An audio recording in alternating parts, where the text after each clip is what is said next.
Full throttle!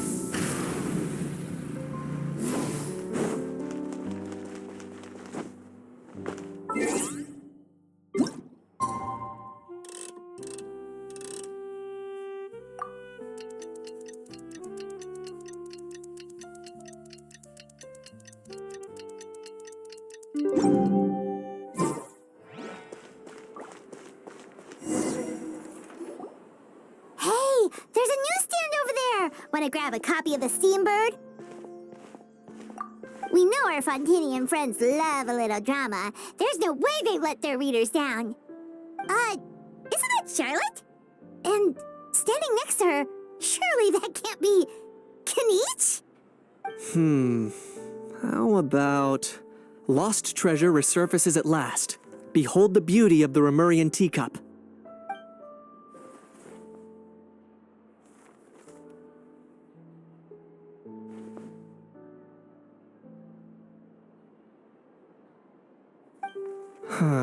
Pretty shocking.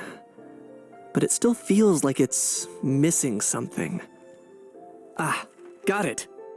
Udex gravely wounded in shocking stabbing. Set to miss cross-border smuggling trial.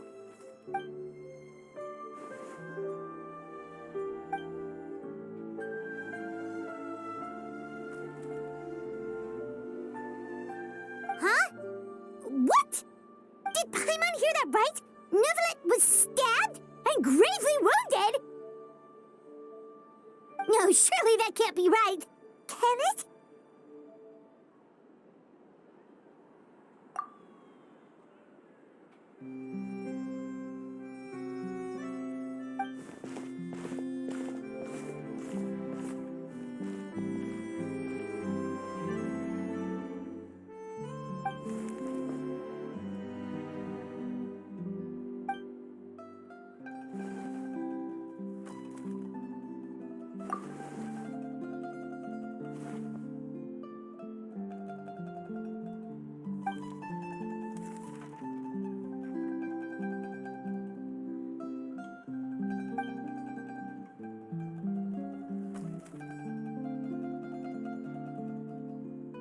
Hey there, you two.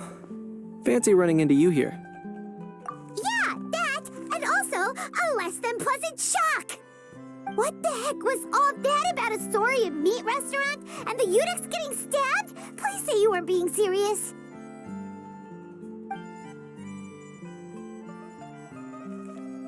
Trading tabloid headlines? Yeah. Charlotte and I were having a little contest to see who could find the most ridiculous fake news stories. Either I got lucky, or I have a knack for honing in on the most outrageous material.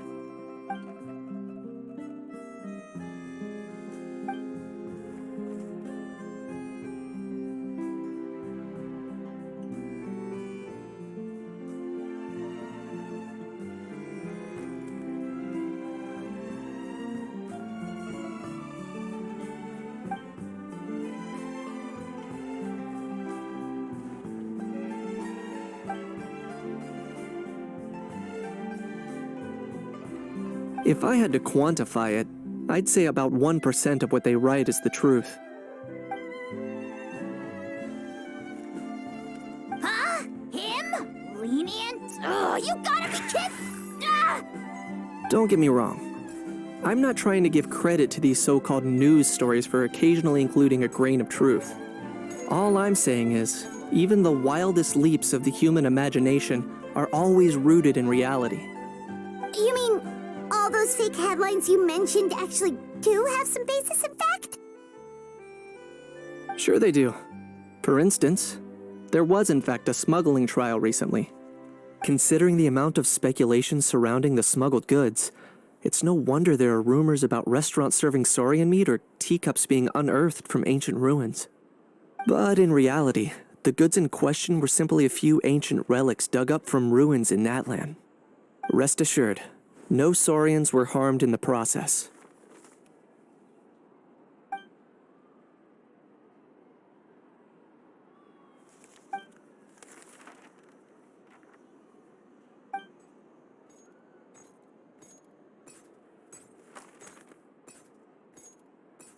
Oh, okay. Paimon was so busy freaking out about those headlines that she totally forgot to ask why you're here in Fontaine, Kinich.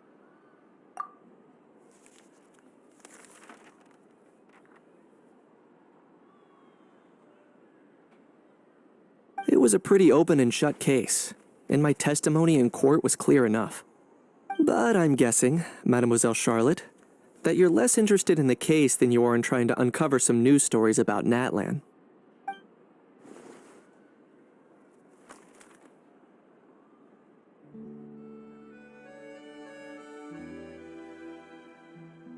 I appreciate your kind invitation, but like I said, storytelling isn't really my forte.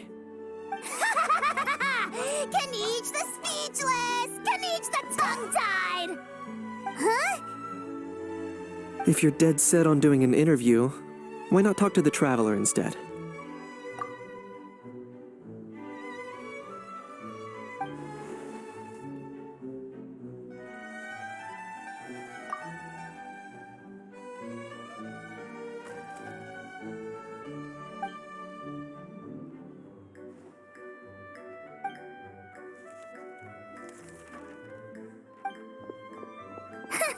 Charlotte never stops, does she? Anyway, Paimon just has to ask. That how thing that popped out before, or was it a how? It kind of looked like a how, but at the same time... Oh, that thing. Yeah, that was a how. Huh? What's up with him? Like, he's still noisy, but he's way quieter than before. It's like he's trying to hide or something. Could be. Not acclimatizing? Aw, poor Almighty Dragon Lord is not feeling well. Too bad he can't come out to argue back. What do you mean? There's nothing physically wrong with him. It actually has to do with a strange law we learned about after arriving in Fontaine. Apparently, it's forbidden to release flying objects within Fontaine city limits during the first 3 days of each month.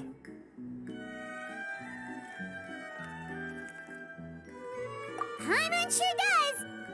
Paimon's been down this road before. There's an easy solution. As long as Kinich holds onto a house tail, he'll be considered an Almighty Dragon Lord balloon, not a flying Almighty Dragon Lord. Not gonna lie, I was considering that. But a How wasn't too thrilled with the idea of huffing and puffing away in the form of a mini helium balloon. That said, it's pretty annoying how he keeps randomly popping up all of a sudden. Anyway, this morning I saw a notice outside the Palais Mermonia about an event that's set to take place outside the city soon. Something to do with filmmaking. I hear that's all the rage here. I was planning to stay here and do some exploring for a few extra days anyway, so I think I'll go check it out. It'll be a good chance to let that noisy helium balloon out. He might even learn a thing or two. If you're free, why don't you come along?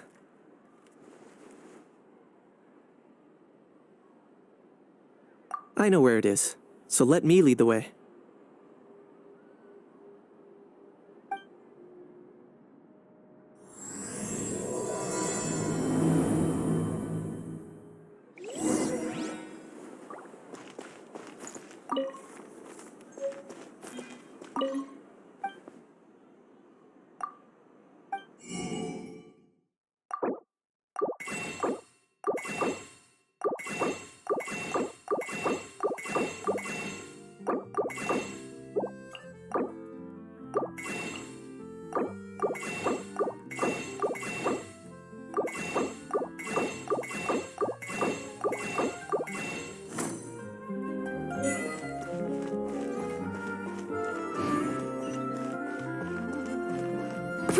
stop me!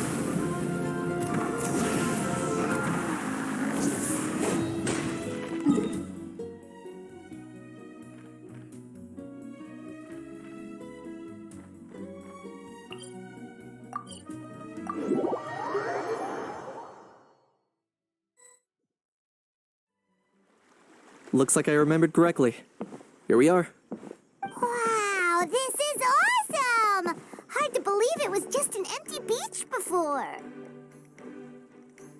Yeah, it was still completely deserted only a few days ago when I passed by on my way to testify at the Opera House. There must be some efficient workers in Fontaine. Quite impressive.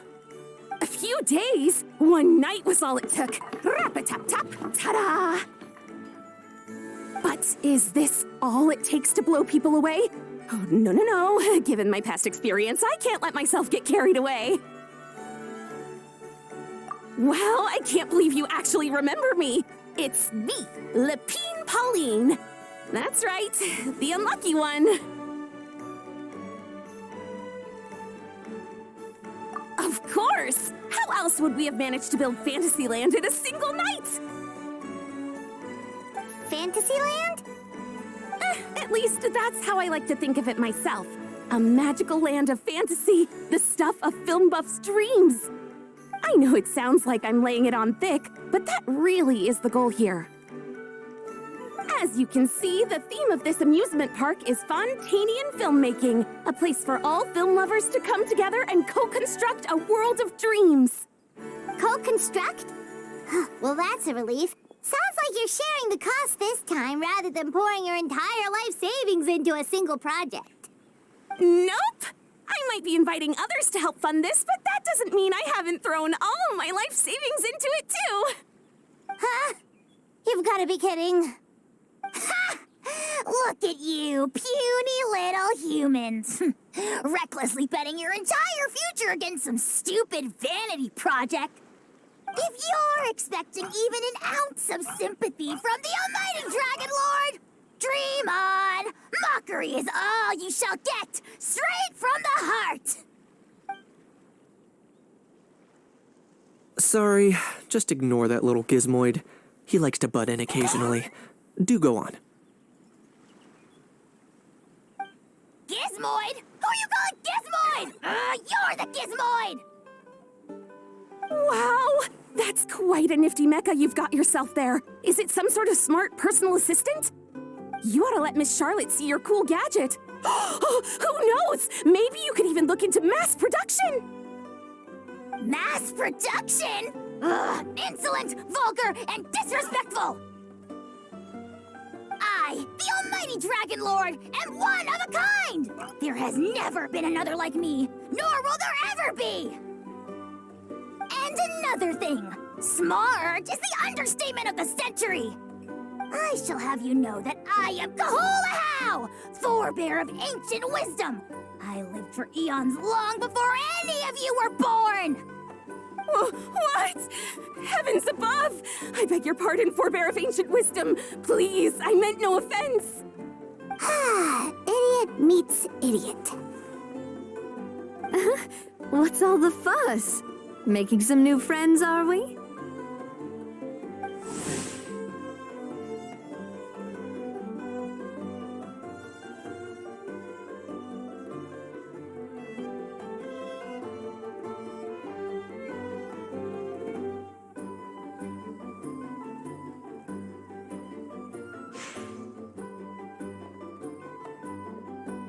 Miss Navia! Allow me to introduce the star behind all the work that's gone into this venue. Miss Navia, president of Fontaine Spina di Rosula. Hello, everyone.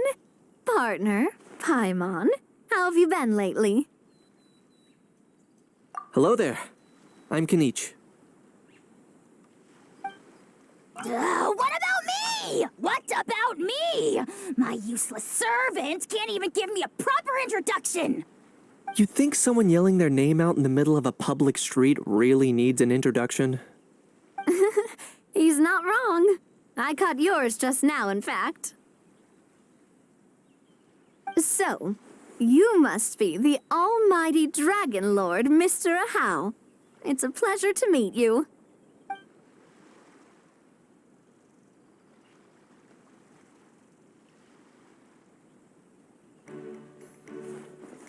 Oh, see that? That's what I call proper manners. Well, it's not every day you meet a well-mannered human. Navia, was it? Excellent. You may address the almighty Dragon Lord by his name. Navia, don't you think the title Almighty Dragon Lord is a bit silly? It's no big deal. All little animals do that, don't they? I mean, try to puff themselves up to look more impressive. Anyway, it's all thanks to Miss Navia and the Spina di Rosula that Fantasyland's gotten up and running in the space of a single night. Honestly, thank heavens! After all that paperwork and endless waiting, the event and venue finally got the green light. I couldn't wait a moment longer. The second the approval came through, I reached out to President Navia, hoping she could lend a hand. After all, who else but the Spina di Rosula would indulge such impulsive demands?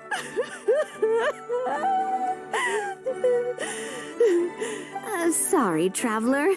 Miss Lapine Pauline sometimes gets a bit overwhelmed by her own excitement, as you can see.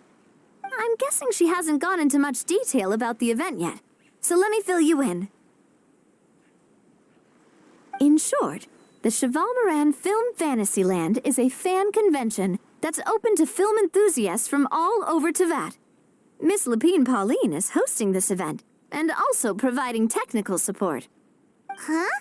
Cheval Moran? That's right, the one and only Surintendant Cheval Moran! After much persistence and many solicitations, I finally obtained Lady Farina's permission to use the image of her close friend. Not only is our adorable mascot drawing in fans by the minute, but she's also boosting her own popularity.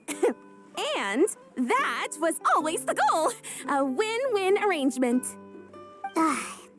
It's been a while since we last met, but still, it's a surprise to hear Lapine Pauline coming out with such sensible ideas. By the way, Miss Lapine Pauline, have you decided to switch careers and go into film tech? Not exactly. By chance, one of the prototype lenses I developed caught a photographer's eye, and it's now being used for the latest cinematic productions. Thanks to this unexpected opportunity, I've had the chance to invent various film-related equipment and props. That's right. So don't underestimate Miss Lapine Pauline, our resident engineer. She's the technical powerhouse at the core of this entire event. As for the Spina di Rosula, we're mainly here to take care of planning, operations, and management. For anyone feeling inspired to set up a booth, Miss Lapine Pauline and I will provide the necessary technical and operational support once their application has been approved. By the way, Traveler, are you at all interested in taking part? It would be a chance for you to earn some extra income. Plus, with your skills, I'm sure you could bring something special to the table. Paimon would be even more tempted if you were to, say, throw in one of those fancy feasts she's seen in those gourmet food reels. Well, as it happens, that'll be a piece of cake. Everyone needs to eat, whether they be tourists or the stall owners themselves. So thanks to Miss Navia's help, we've managed to invite none other than the celebrity chef, Miss Escoffier, to run our theme restaurant. Look over there.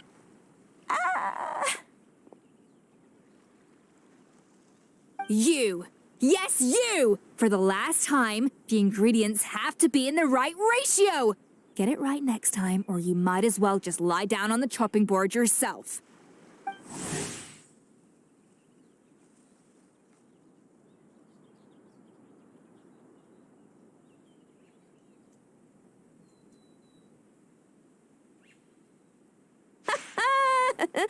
She seems a bit busy right now.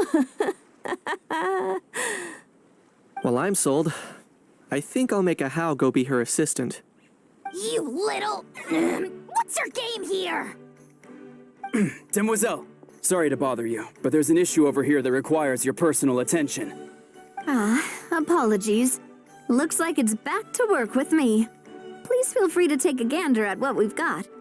Anyway, if you're interested in taking part, come find me later.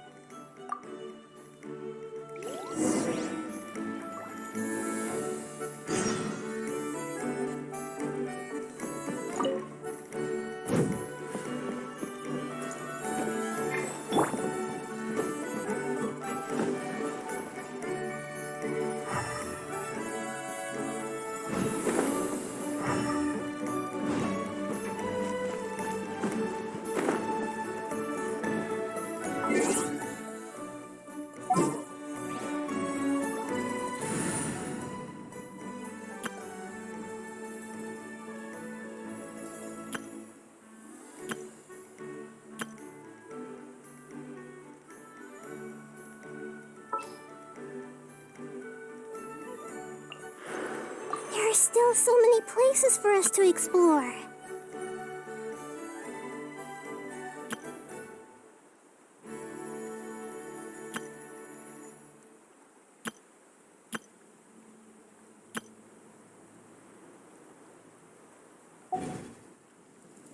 Every journey has its final day.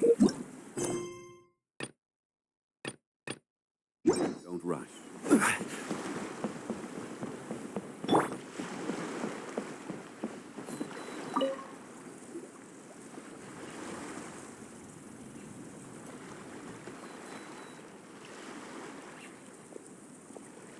Traveler, it's you!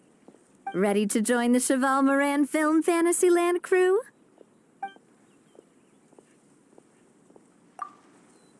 It's time, dear partner in Paimon, for us to turn our attention to the Cheval Moran Film Fantasyland. As I mentioned, the park was started up by enthusiasts who brought in the Spina di Rosula to handle the planning, construction, and operations. Of course, enthusiasts aren't typically all-around experts. They usually stick to designing the event booths.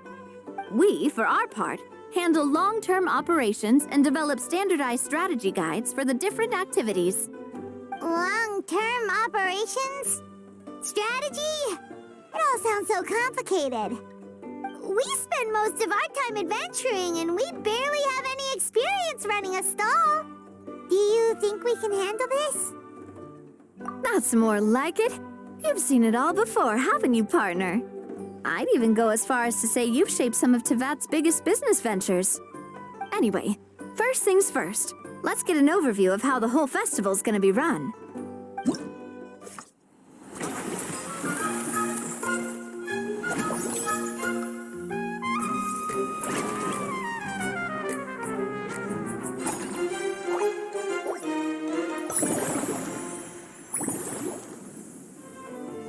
As you can see, our Fantasyland's a bit like a sugar-free macaron right now.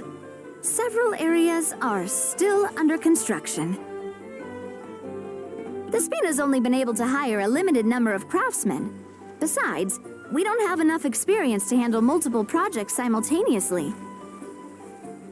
That's why I chose to adopt a time slot-based planning method, so we can focus on specific tasks during each designated period. Upgrading facilities, expanding the venue, hiring staff. All of this requires funds and time slots to accomplish. So, it's our job to allocate precious time slots in each business cycle to the most worthwhile tasks. As we attract more guests and earn money to add to our funds, we'll also be able to work more efficiently, which will allow us to divide each cycle into finer time slots, which will let us get more done. So we'll be limited in the decisions we can make and tasks we can focus on within each time period. Which means we have to use our limited actions and Mora to earn even more Mora. Kinda like playing chess or cards then.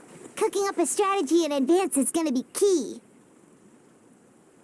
Paimon thinks she just about gets it. How do you feel about it, Traveler? Yep, come on, we can do this. You mentioned standardized strategy guides just now. Does that mean there are non-standard ways to take part too? Of course. Film and entertainment mean different things to different people, and there's gonna be a wide range of exciting activities for people to try out. If we're not careful, some visitors might wander off and end up getting in trouble, and others might pick up dangerous props by mistake. To avoid confusion, we need to create a standardized strategy guide for each activity. Just think of it like a walkthrough. Wow, if we're the first ones to test out the activities, who knows what surprises there could be waiting for us? But if we hit a tough spot, we'll just have to rely on our skills to carry us through. Hopefully it goes without saying that I'd never put you in danger, partner. I carefully checked all the existing activities before you arrived, and I can assure you that they're all perfectly safe. I also wanted you to experience the activities before anyone else gets to. It'll be fun. Plus, we'd like to hear your thoughts and suggestions. Oh, those are two things Navia is best at. Making people feel safe and having fun. Great! Well, I can't wait to hear what you think. Your input is super important to us. All right then, let's start with eclectic escapades and put our first guide together.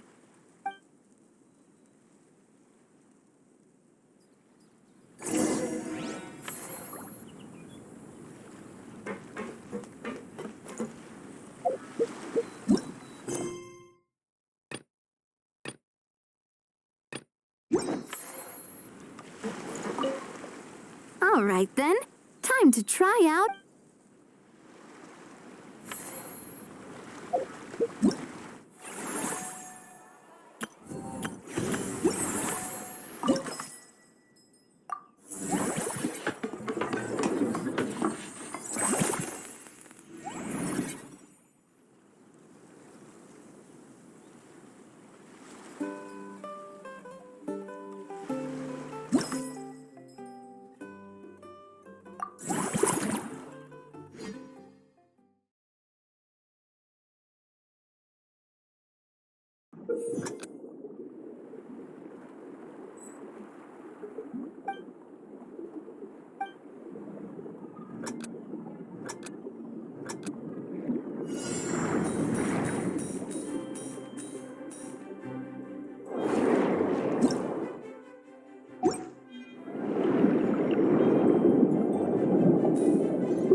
both of you seem even more excited than before.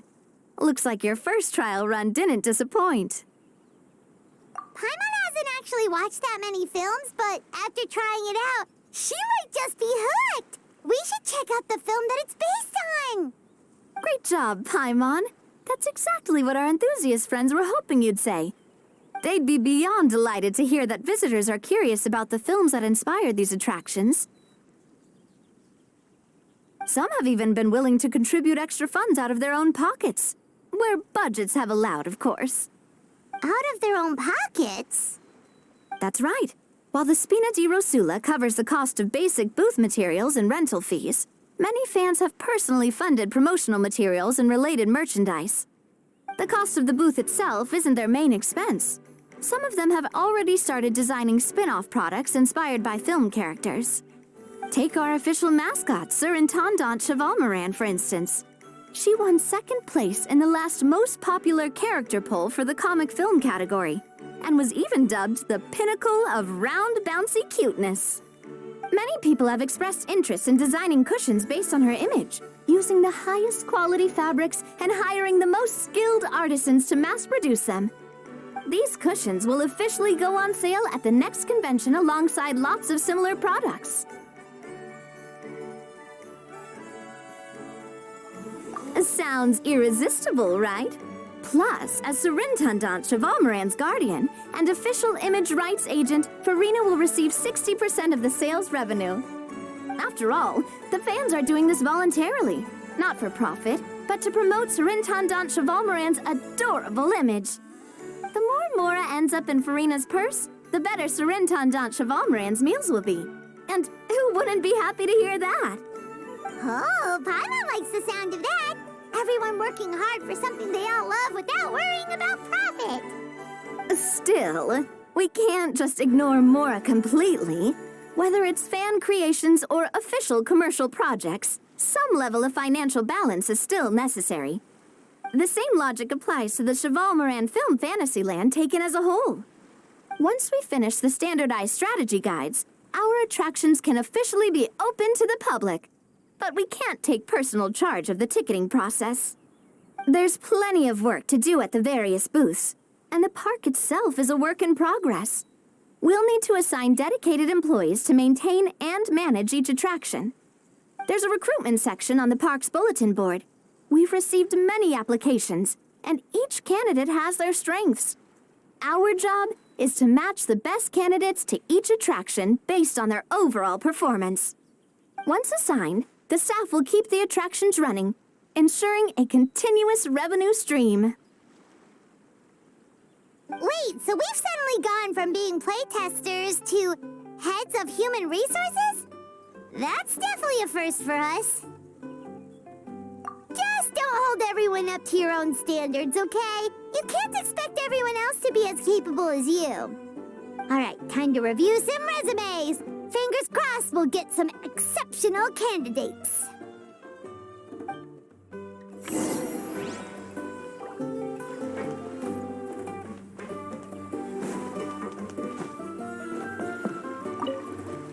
When reviewing resumes, pay attention to each applicant's area of expertise.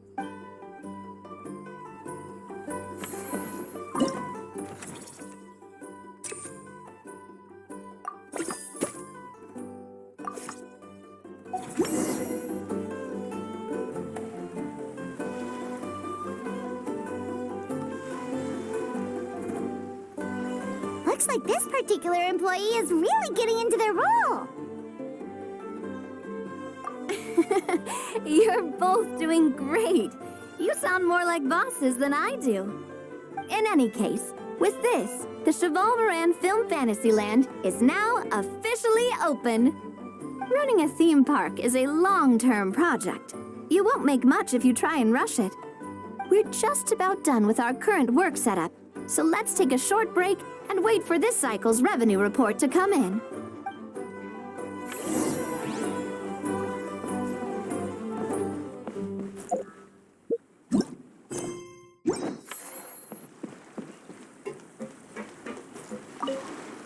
Well, this cycle of operation sure got us off to a...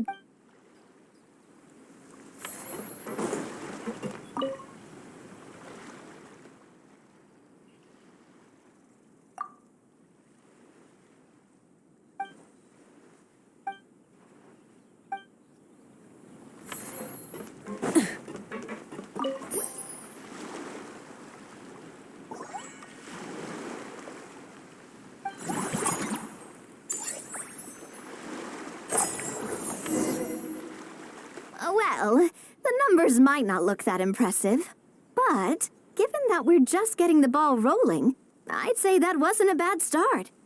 Building on this momentum, we must consider rolling out more unique business strategies during the next cycle. To draw in the crowds, I've invited one of Fontaine's very own celebrity chefs, my good friend Escoffier. She'll be performing right here in the amusement park's restaurant. On that note, let's go catch up with her. So, is the restaurant part of our business strategy too? There are so many layers to this operation.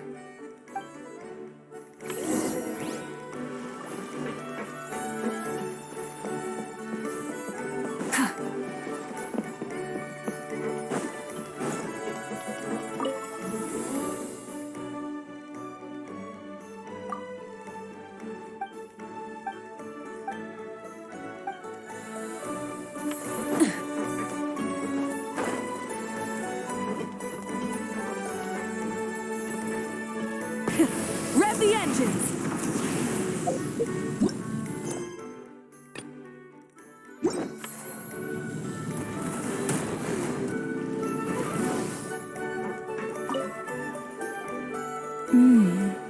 The restaurant is up to standard, and the waterside location will make for a unique dining experience.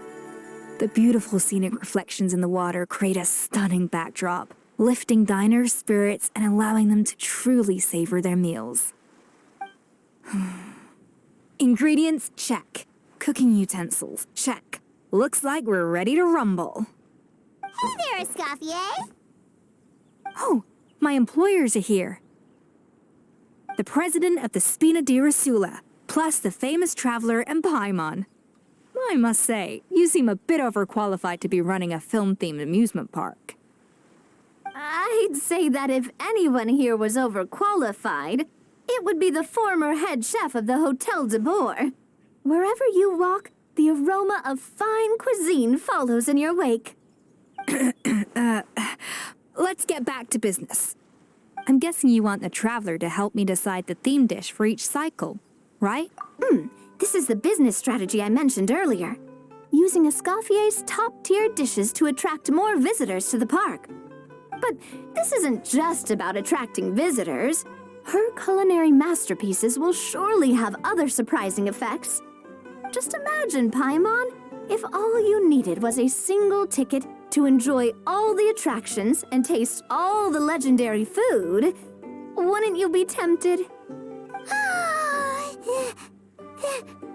Then Paimon come every single day. Now, here's the twist. To get the most out of this strategy, the menu can't be made public. Based on research by a certain food branding consultant, many restaurants have started offering a special chef surprise dish. So give me some inspiration every few business cycles, and I'll decide on our next theme dish. Now then, give me your hand.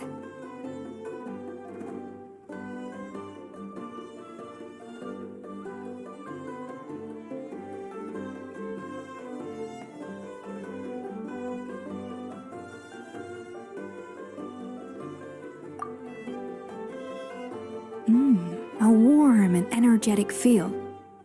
Your hands are calloused from wielding your sword, but still quite delicate. When you grasp its hilt, it's like you're holding the bow of a violin. A sword, then. The theme this time shall be strength. All right, let's find out what strength looks like in gastronomical form.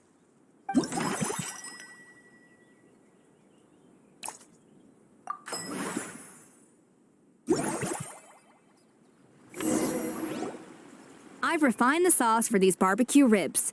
It's a richer flavor than the classic version, but not at all greasy. The mint extract in the seasoning leaves a refreshing aftertaste, perfect for indulging yourself after a fun-filled day. But if you ask me, I'd say the artisans need these more than the guests. The artisans? As I'm sure you've noticed, this park isn't quite finished. A serving of these barbecue ribs should help the artisans replenish their strength much more quickly. As their bosses, you have an obligation to provide meals for them. So why not invite them to dine here? Who knows, the morale boost might even improve their productivity. Oh, if I recall correctly, you once served up some special fish and chips for the porters over at the Fleuve Centre.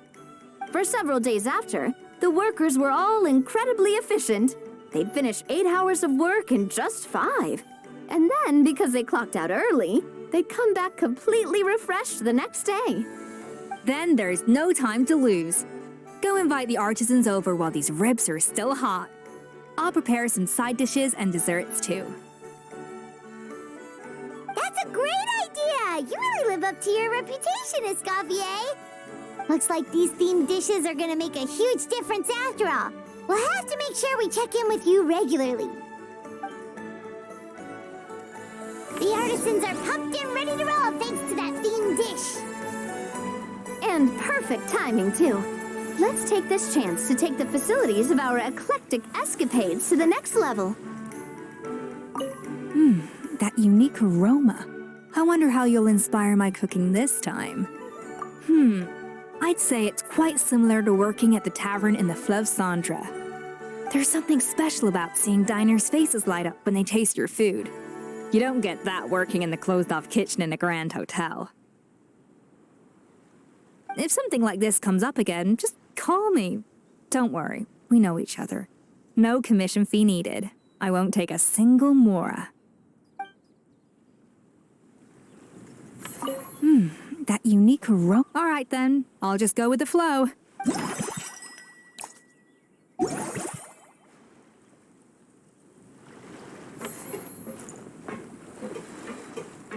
Now that everything's going smoothly, it's about time we upgraded our facilities.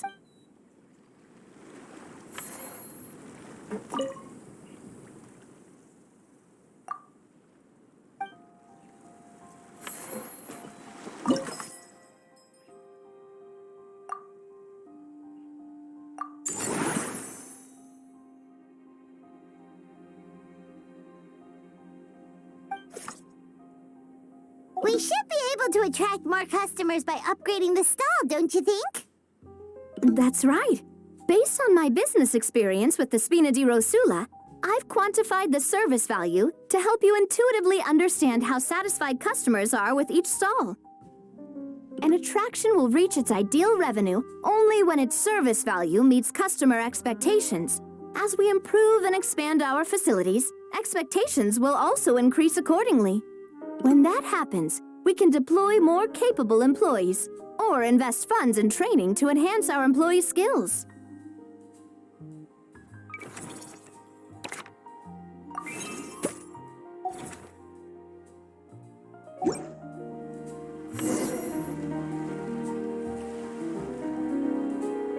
Whew, that should be everything. Looks like you've pretty much mastered how to run this park. Huh? Have we really? Thinking about it, we have learned quite a lot, haven't we? Oh, not at all. I wouldn't say I taught you much. Your intuition's been guiding the way mostly. I imagine long-term operations sounded like a scary prospect the first time I mentioned it, huh? But don't let that scare you. Just break things down into smaller steps and tackle them one at a time. Even if you're not a genius or naturally gifted, you'll get it done in the end. Whoa, seeing your own progress has really got Paimon fired up! Actually, she's gonna jot your words of encouragement right down.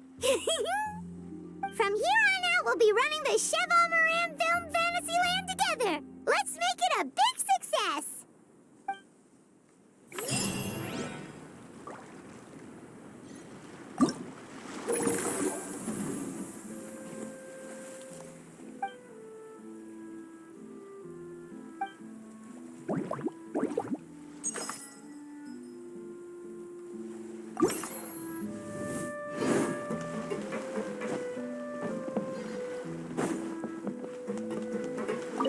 You've got this park off to a great start. Ugh, I can't wait to see how it'll all turn out.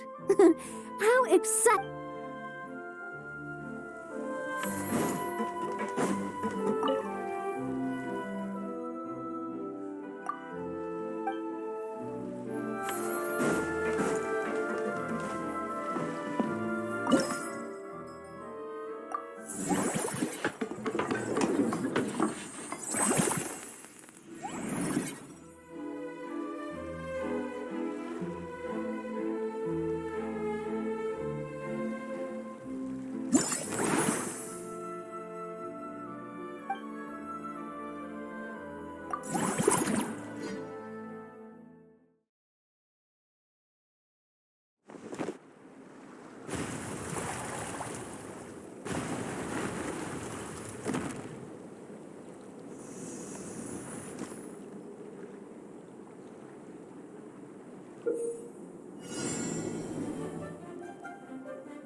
Try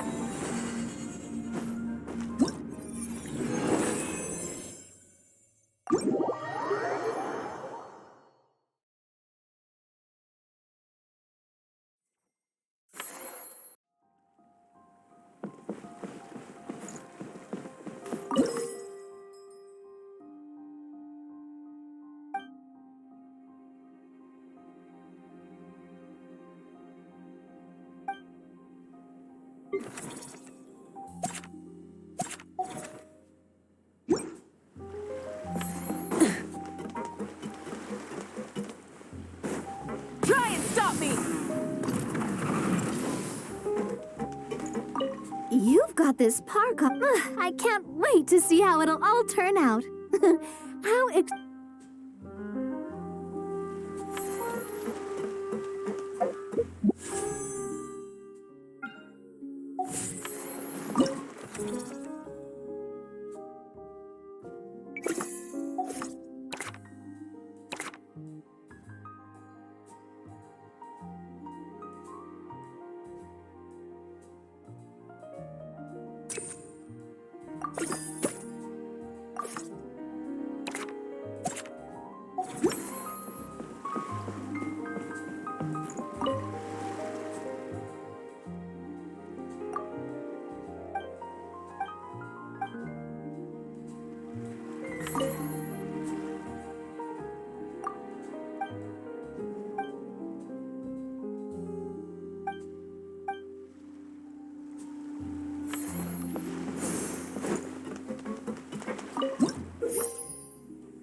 Full throttle!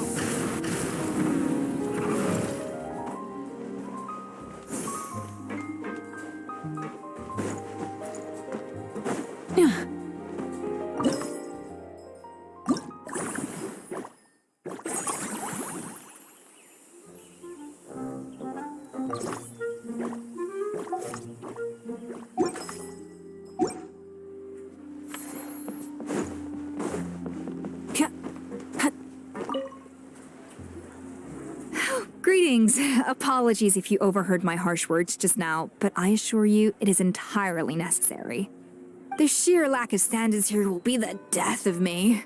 Do you have any idea of the kind of customers I'm gonna get with how lax things are at the moment? The ones that leave their guns behind by accident and then come back to collect them later bringing ammunition with them. Yeah, that's the kind of customer you wouldn't forget in a hurry. Oh. Wait, has that happened before?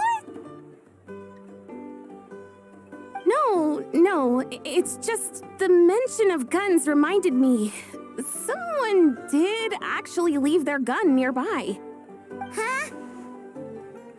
Just before we started setting up, as we were cleaning up the site, someone stumbled upon a mysterious locked box. It didn't look like something from Fontaine, though. It had more of a Natlanese vibe. Oh? Do you think a foreign tourist might have left it behind? That's what I assumed at first. But the box was buried beneath a pile of wooden planks, rocks, and whatnot, so it seemed like someone deliberately hid it there. But I didn't see much point in speculating, so the best thing I could think of was to hand it over to the authorities. I trekked all the way over to the Palais Mermonia just to hand it in. Ugh, it was exhausting. What did the authorities make of it? Oh, they made a mountain out of a molehill, as usual. Before even addressing the question of what was actually inside the box, they had several heated discussions about whose responsibility it was to write the lost and found notice. Thankfully, the ever-reliable Officer Sedine stepped up and immediately called in the Marechaussee Phantom to crack the lock and check if there were any dangerous items inside. And, as it turned out, there was a gun. Wow, that's a dangerous item, all right. Mind if I ask what kind of gun it was? Oh yeah, Mr. Kanich, you're from Natlan, aren't you? Do you know a lot about guns?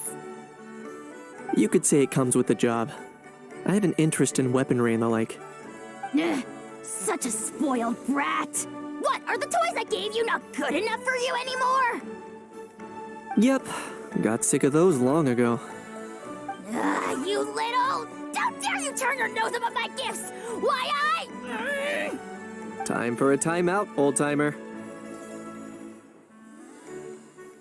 Sorry, where were we? Oh yeah, do you recall what the gun looked like? It's a bit hard to describe. If you ask me, it didn't even really look like a gun.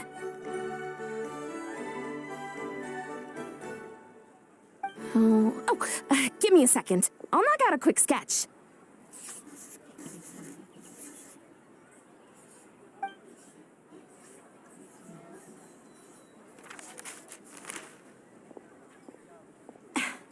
Something like this.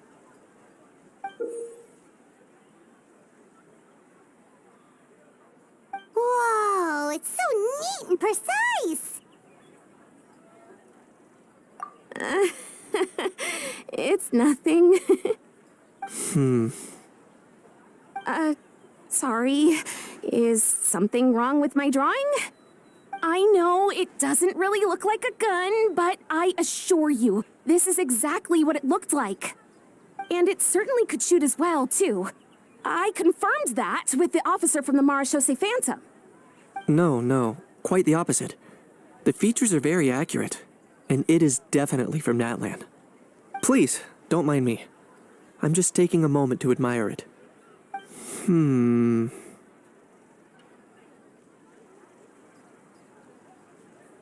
I should be the one thanking you. Thank you, and everyone else for your support. Don't mention it. Besides, we haven't really done anything. Not at all. The buzz and excitement you guys bring is exactly what this event needs. Oh dear, I'm starting to feel a bit guilty watching everyone else toil away. Guess it's about time I got back to work too. But just before I go, one last thing.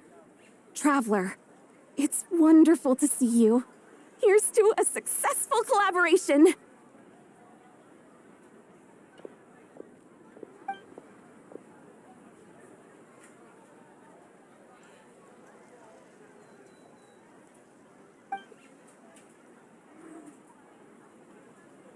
I'm sure you noticed that there was something unusual about that gun. Correct. It's most likely an old weapon dug up from some ancient dragon ruins. Based on my experience, it might be more accurate to refer to it as a hand cannon. But in Fontaine terms, it's not wrong to call it a gun. Given why I came here, don't you think it's curious that an ancient dragon relic of unknown origin would turn up like this, out of the blue? I suspect this gun might have something to do with that smuggling case. It might have slipped through the cracks. Time is of the essence, so I'd like to head over to the Palais Mermonia to verify my suspicions. Perfect. Then we can head out right away. Or, if you want to catch up with your friends first, I can wait.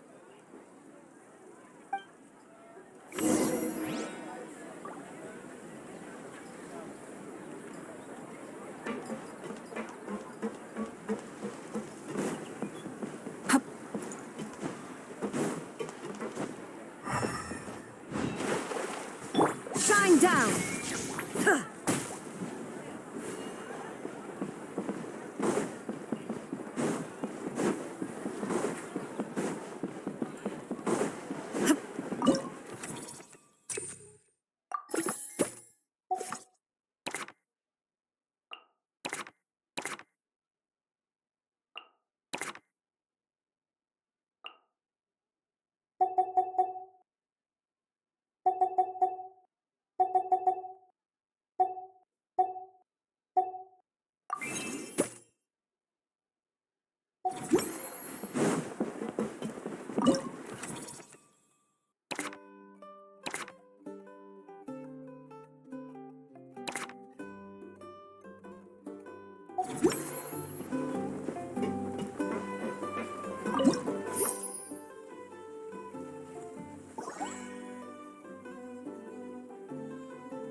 Oh, man.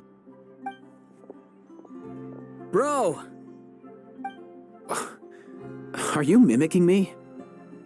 Now's not the time. Come on. No, I mean, one of our buddies is here, for real. Quite a few of them, actually. Aurora and Aoife, what brings you to Fontaine? Huh? How come you're... Ah, I'm guessing Kanich is here because of that international smuggling case, right? I've heard quite a bit about that. Word sure gets around quickly, huh? First time abroad and you're already making headlines. Oh, stop it. It's not like I was the center of attention. Wasn't expecting to see the Traveler and Paimon here too, though. Come on, Aoife. Huh? A traveler, by definition, is someone who travels around. Fair point. Anyway, back on topic. Wait a second. I lost my train of thought. What were we talking about again? Why you're all here, of course. For vegetables. I'll go first. It's for the Chevrolamine Film Fantasyland. Wait, is that right? It's Cheval Moran. Ah, right. I keep stumbling over that one. Guess I owe Cheval Moran an apology, even if she's not here. Anyway, long story short, the festival restaurant urgently needed fresh vegetables from Natlan, which is why Aoife and I are here. So, you guys are vegetable couriers? He is. I'm just here as a responsible adult. It's his first time traveling so far away from home, and all the elders in his tribe were worried. So they had me come along. Even though it's your first time too. Right, but they still picked me to accompany you. You gotta wonder why that might be. Don't you get it? They all just saw how overworked you were, so they used it as an excuse to send you off on a vacation. Wait, what? So I'm getting the grandson treatment now too? See, doesn't matter how much older you are than this dude. Hang out with him long enough, and you'll eventually find yourself being treated like a kid. Meaning everyone looks after you. What's so bad about that? In theory, nothing at all. In that case, guess I better start over. Hi guys, my name's Aoife, and I just turned 5. Paimon's not sure who the responsible adult is anymore. So, what about Kakuku? If he was here, we'd be making more of a ruckus than we already are. That's exactly what's got me worried. Aoife, there's nothing to worry about. You're a big boy. You can handle yourself now even without Kakuku. You think that's what I'm worried about? Anyway, my priority right now is Kakuku. Suffice it to say, Kakuku's in big doo-doo. How so? He's so small, and all he knows are a few harmless phrases. What kind of trouble could he even get himself into? Let me guess. Did he get caught out by the law on flying objects?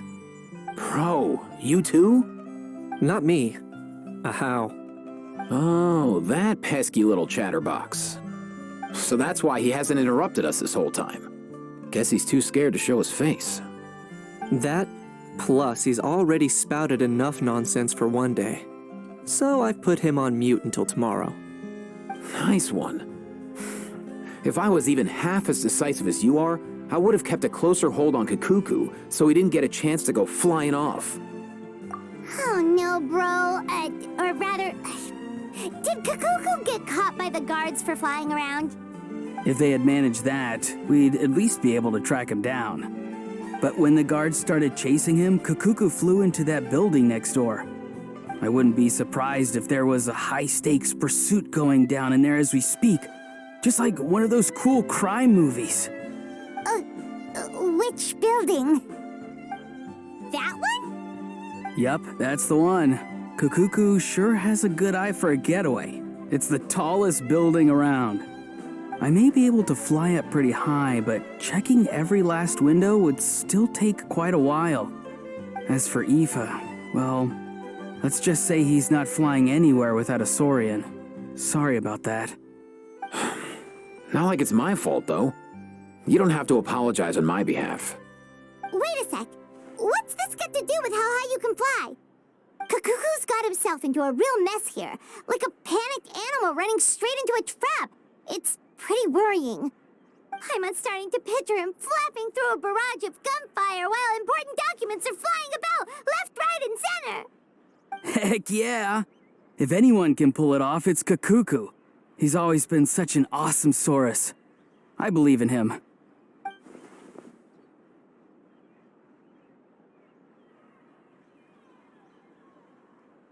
For real now? Do you even hear yourself, bro?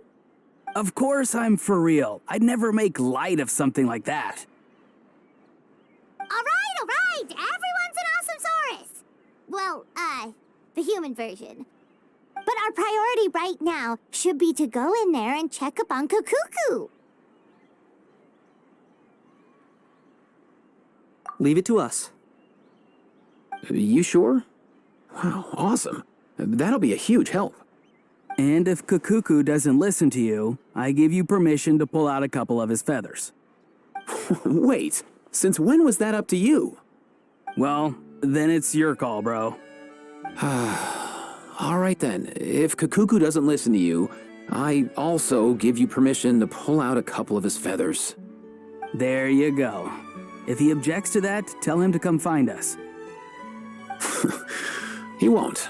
Trust me.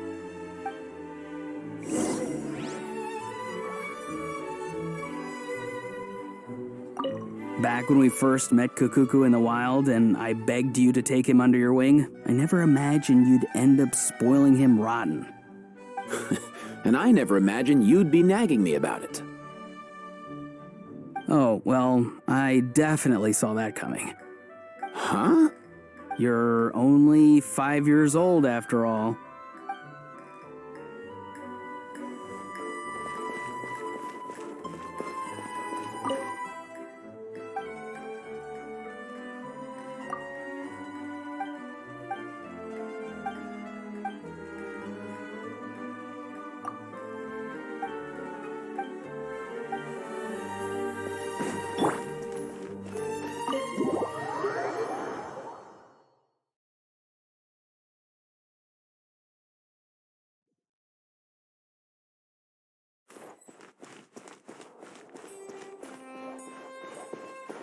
Nothing new there. The first few days of every month are always noisy. Nothing new there. The first few days of every month are always noisy. What's all that commotion? What's all that commotion?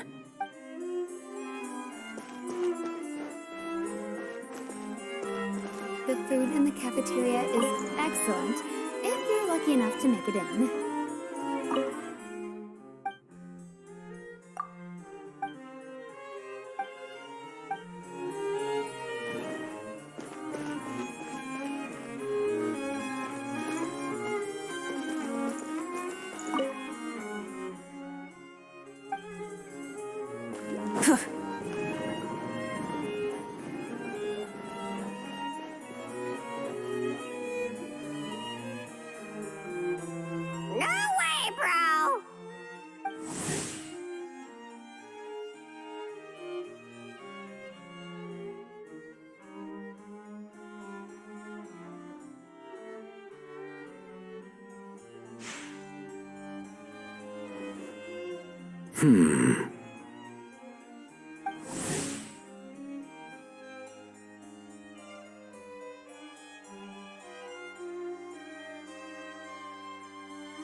Did he say he came from Natlan? No. Get out of here! I can understand his words, just not what they mean. Oh no.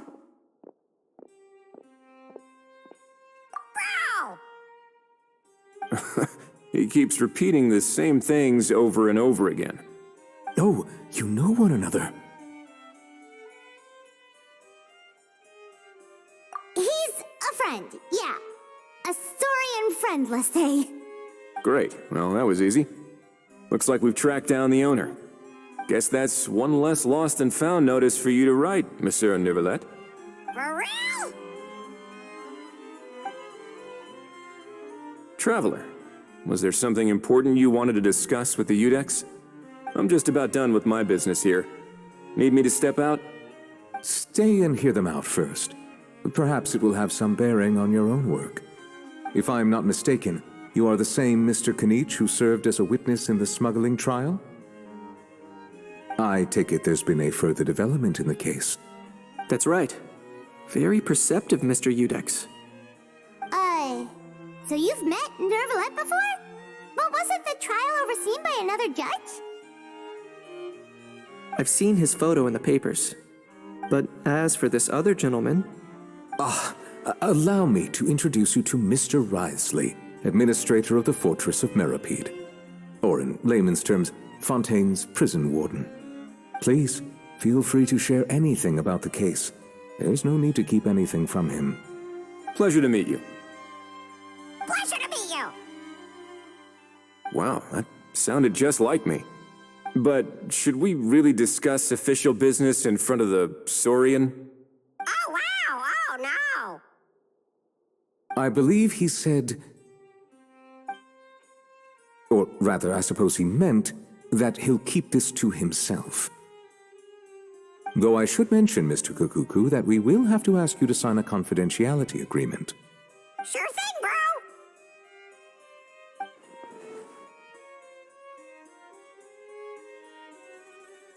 Let us return to the matter at hand. Mr. Kanich, was there something else you wanted to discuss relating to the case? Yes.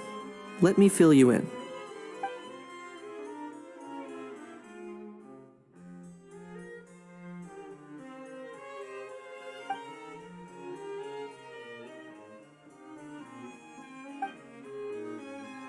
Wow!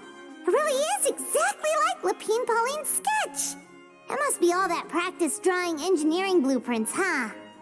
So if it's true that this weapon came into Fontaine alongside the contraband from the smuggling case, then there's a high chance we overlooked a suspect. That's exactly my line of thought. I see. Mr. Kanich, thank you for reporting this promptly. I'll arrange for the Marechaussee Phantom to investigate right away. We should begin by questioning the prisoners in custody. Wriothesley. I'll sign off on the interrogation request. Don't you worry. That would be much appreciated.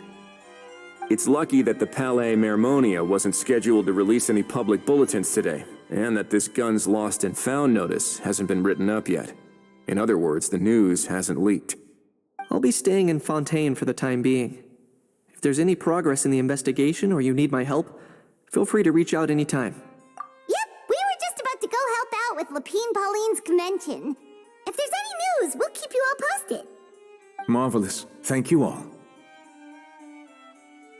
Well then, all that's left is to...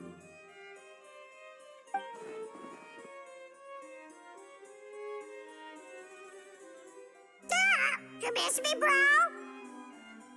He really does come out with the most unexpected things. Who did he learn it all from? Well, it's pretty extraordinary.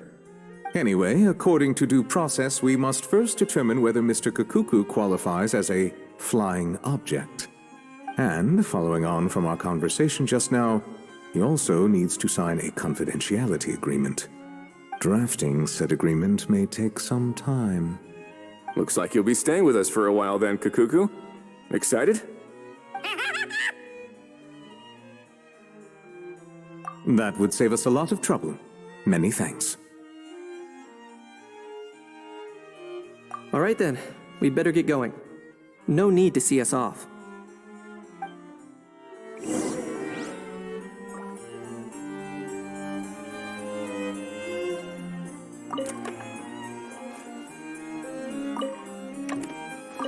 I know you mentioned a while back that people from Nadland would soon start showing up all over the world.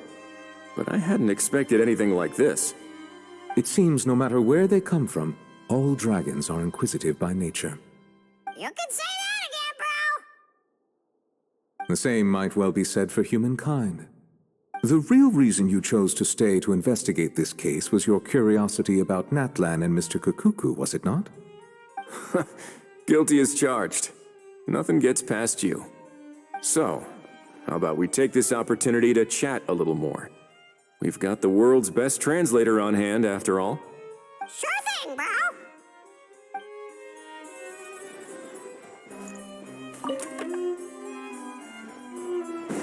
Try and stop me!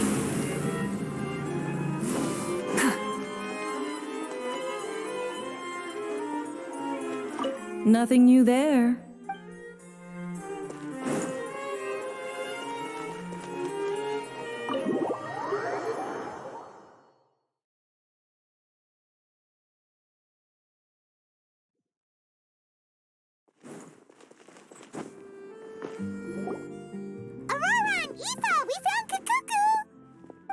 What's the situation? How bad is it? Oh no. When I saw that Kukuku wasn't with you, I'd already prepared myself for the worst.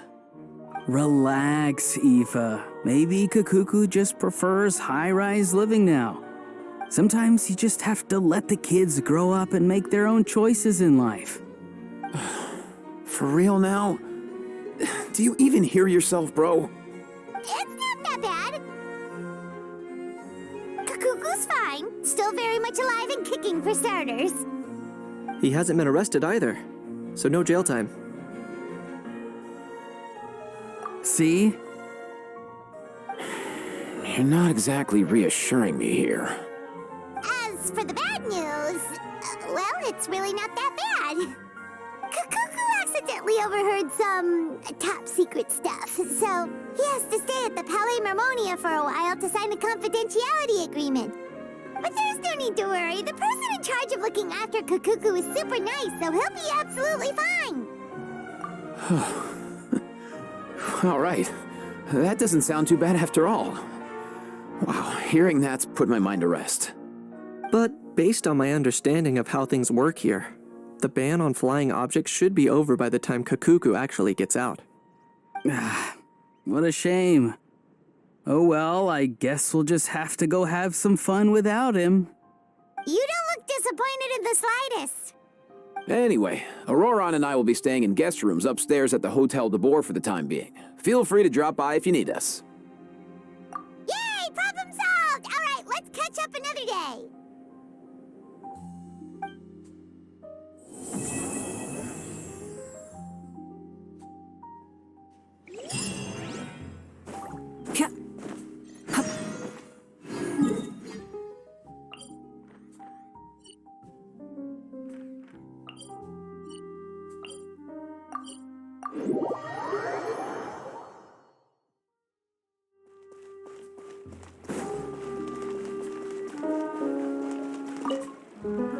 I've realized we're in a bit of a tricky situation. What do you mean? If we go out, we won't have time to watch that film we rented. But if we stay in and watch the film, we won't have time to go out. Oh, you realized it too? Yeah, well, pretty smart for a 5-year-old.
I know you mentioned... It seems no matter... You can say that. The same might well be said for human... The real reason... So, how about we take this opportunity to chat a little... Sure thing, bro.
Your fault! All your fault! Your fault, your fault, your... Stop yelling and get to the point.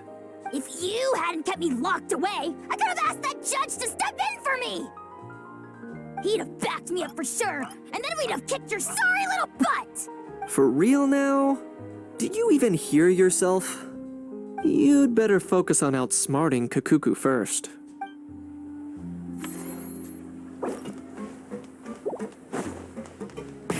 Rev the engines!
Exploration and trials. Adventuring is right up my alley.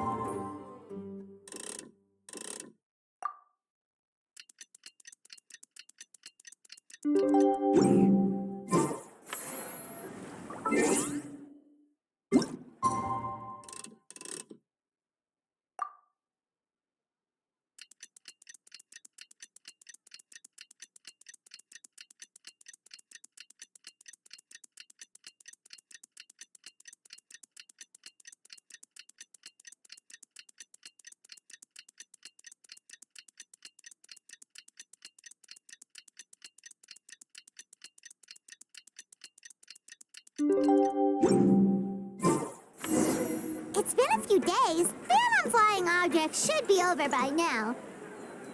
Let's head over to the Palais Mermonia to see how Kakuku's doing.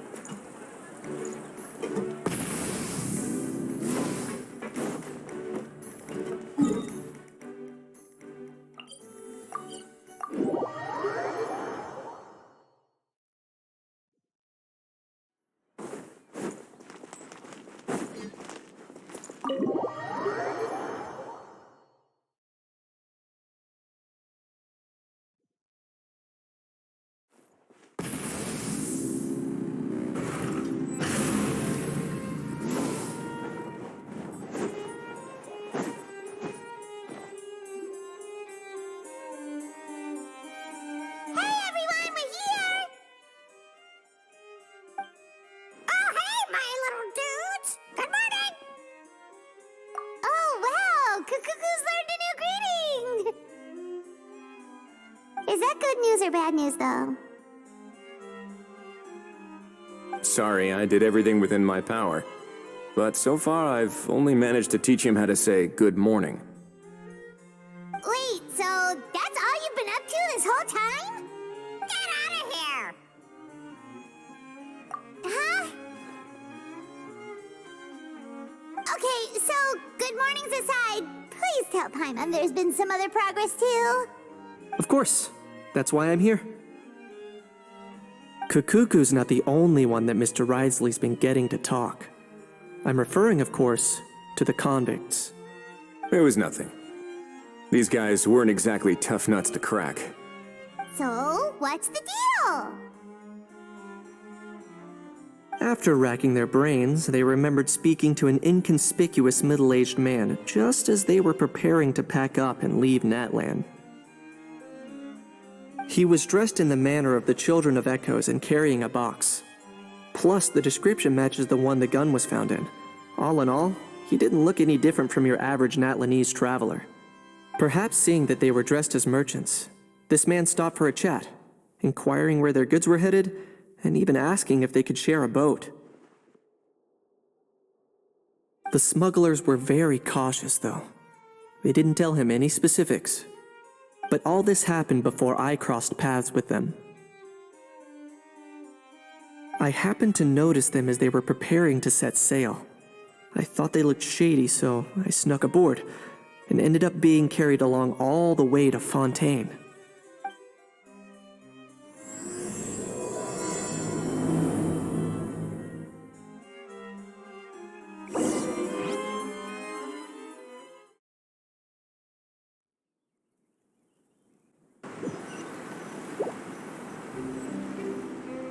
Boss, do we know if those Fontainians will even like this stuff? What if we can't shift it? And that's why we call you a rookie. It's all supply and demand, kid. Supply and demand. Natlan's foreign trade is just starting to lift off. There'll be a market for it, you'll see. That's right. So stop giving the boss trouble, rookie. Just do your job and keep an eye on the goods. Are they merchants? Have they come to Fontaine to do business? Scarred face, calloused hands. On closer inspection, the fabric looks worn at the knees and elbows, and his fingernails are dirty. Not exactly your typical merchant. Could he have previously been a warrior? Or even an adventurer? Something feels off. I'd better sneak up and get a closer look.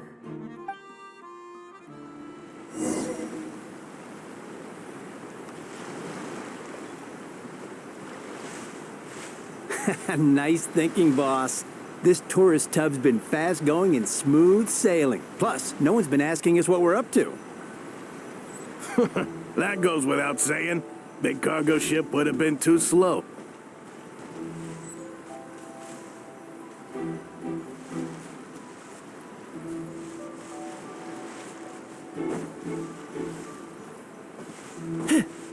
If we ended up damaging the goods by accident, all these months spent grafting away would have gone up in smoke. Seriously? But there's hardly anything here. Would it really have taken them months to prepare? And why would they need to transport it with such care? Could they be secretly smuggling precious items out of Natlan? I'll need to find a way to get to the bottom of this.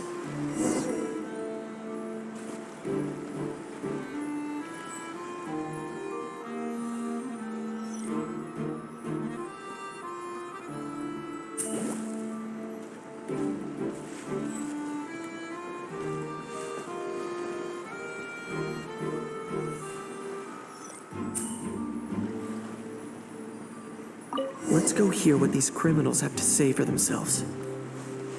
Sure enough, there are relics inside the box.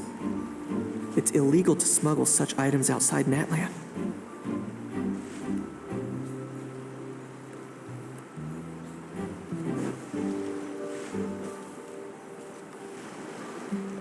Hey, why the long face?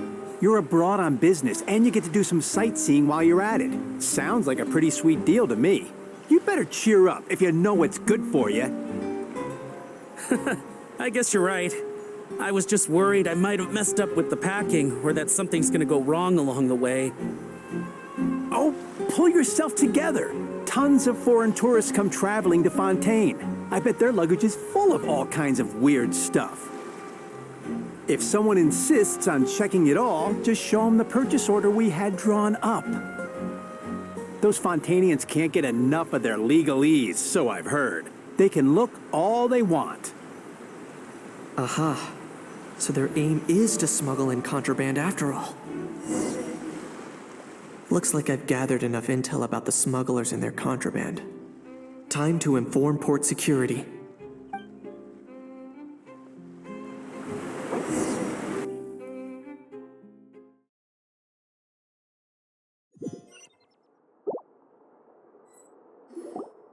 So anyway, that was when I went and told the Fontainian guards about my suspicions. After an investigation and a chase, they finally apprehended them and sent them on their way. Well, guess they're headed exactly where they should be. Thanks. Based on your recollections just now. I was completely focused on those smugglers at the time, so I wasn't really paying attention to other passersby. Yeah, Kanish, you did great! In other words, the person who brought the gun here, the one who lost it, has no connection to the smugglers whatsoever. They were working entirely on their own. Oh dear, oh dear! Sounds like Mr. Kakuku wants to chime in? He said this elusive individual's actions are positively mystifying. It's a good observation, I quite agree. However, we still know next to nothing about the person. Perhaps we should start by focusing on the lost item itself.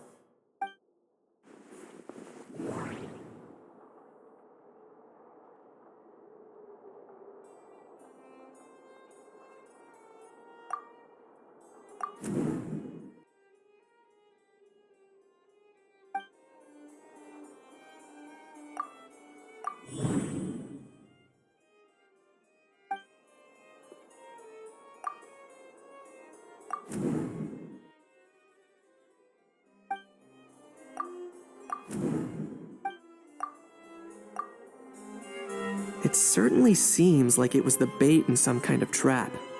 The only question is, why wasn't the bait made more conspicuous? Has something sprung to mind? I just remembered a film I watched this one time. Huh? Oh, wow! No way, bro! Hold on, let me explain. Just now, the traveler speculated that this box might have been placed there on purpose, as if the intention was for someone to come pick it up. That got me thinking about those films about kidnapping cases. When they demand their ransom, the kidnappers tell the victim's family to leave money or valuables at a designated spot for someone to come pick up. That doesn't merely happen in films. There have been similar cases in real life. In fact, if anything, it's probably the real-life events that inspired the films. Sounds plausible. Ooh. Wait. This raises the stakes to a whole new level. If the gun really was some kind of ransom, then since we took the box, the kidnappers never got their payment, so does that mean they executed the hostage? I agree. I don't believe we have a kidnapping on our hands. Selling off stolen goods is extra work that most kidnappers would want to avoid. Unless they're after something very specific, they tend to just ask for cash. Could we be dealing with a kidnapper who's dead set on getting their hands on an ancient dragon handgun? It's not impossible, but the likelihood is very slim. We can discount that possibility for now. And speaking of selling stolen goods, don't you think this looks more like a transaction?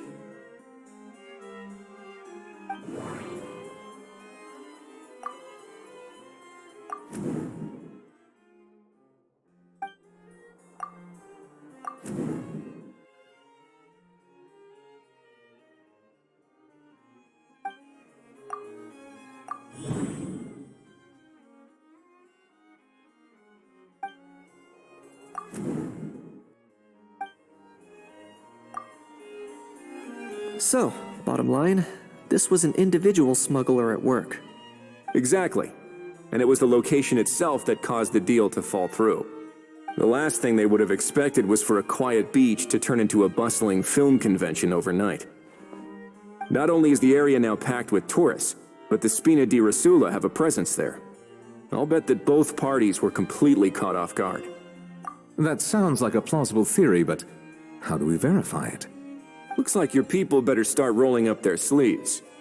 How so? Easy. Just follow the usual procedure by putting up a lost and found notice. The more routine we make it seem, the more likely the suspect will come forward to claim it. Even if they send a proxy, we're liable to get our hands on new leads. And timing-wise, it's about time we updated the bulletin board anyway. All we need now is a lucky gestionnaire to write up the notice for us post-haste. Ah, so that's what you meant by rolling up their sleeves. In that case, I may as well write it myself. Delegating this to someone else would require an additional explanation. Or are you just not used to asking others to work overtime? Is that really a major concern here? Well, looks like I won't be needed around here. At least until the notice has been posted. You could always wait here if you like. The Palais Mermonia serves a particularly fine cup of tea, if that swings it for you. Thanks, but no thanks. I left a very noisy creature with a friend before heading out, so I should probably get back to feed it. Ah, I wasn't aware that you had a pet, Mr. Kanich. Speaking of pets... Get out of here! Out of here! Yep, that's the plan. Out of here indeed. I believe that what Wriothesley is trying to say is, you are free to leave, Mr. Kukuku. Furthermore, it has been determined that Mr. Kukuku should not, in fact, be classified as a flying object. As such, he shall be free to move around Fontaine whenever he so pleases.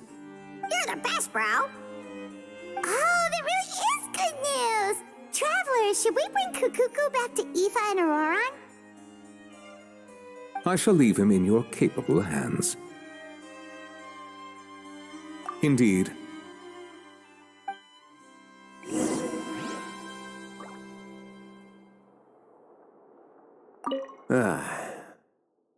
You know, all this has made me realize that I'd quite like to have a pet.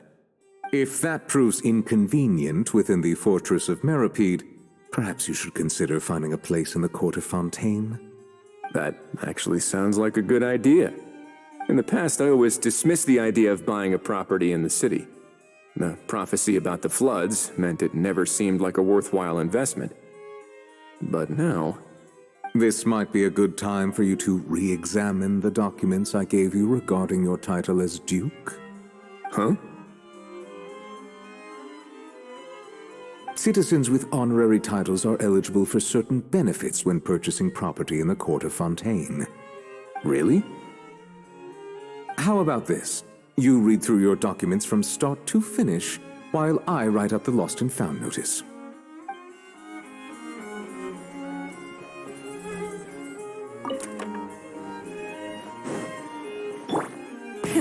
Rev the engines!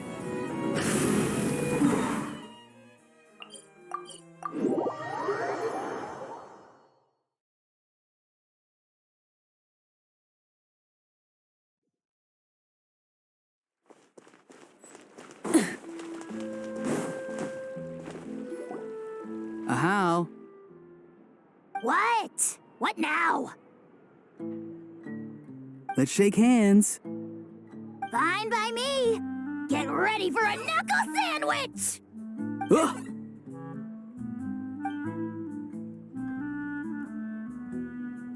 Oh, nice dodge.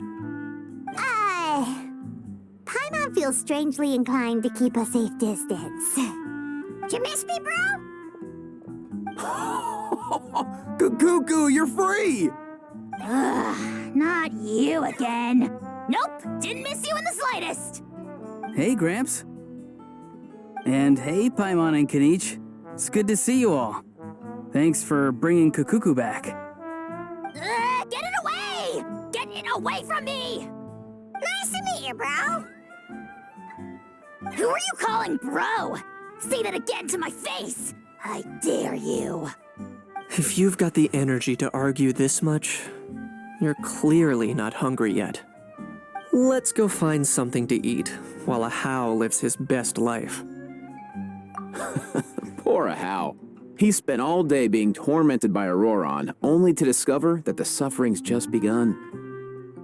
Eva, as a Saurian vet, how can you just sit back and watch our little dragon bro suffer? Huh? How am I the bad guy? Even hear yourself? Ah! Doesn't anyone want to hear how Kukuku got out of jail?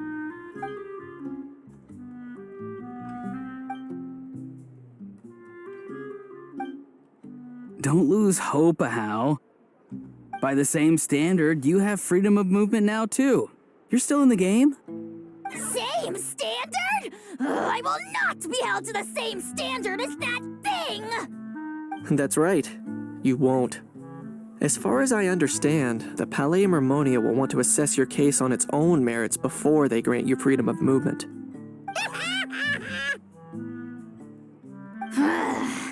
Where's that Saurian meat restaurant again?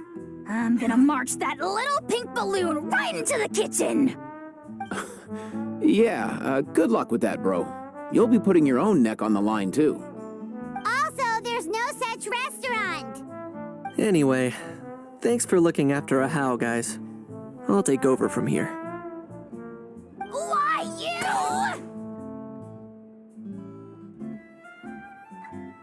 Between the two, Kukuku wins the cuteness competition hands down.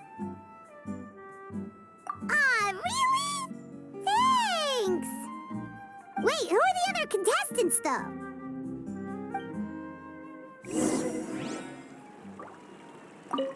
So now that our crew's back together again, what's our next move? Oh, how about a game of rock, paper, scissors? No chance. If I lose, we'll end up stuck in the room watching films all over again. Nope. This time, we'll only watch a film if I lose instead. Had enough too, huh? For real now?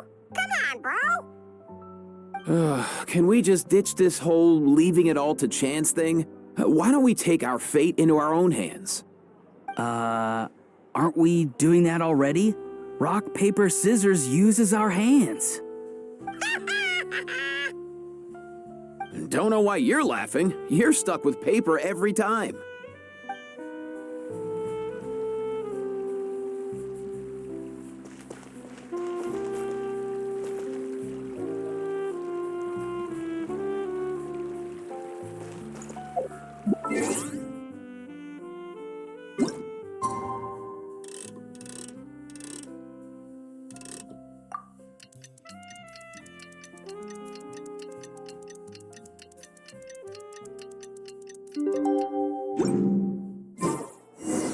The lost and found notice is up! Maybe we should go hang around the Palais Mermonia to see if anyone shows up to claim it.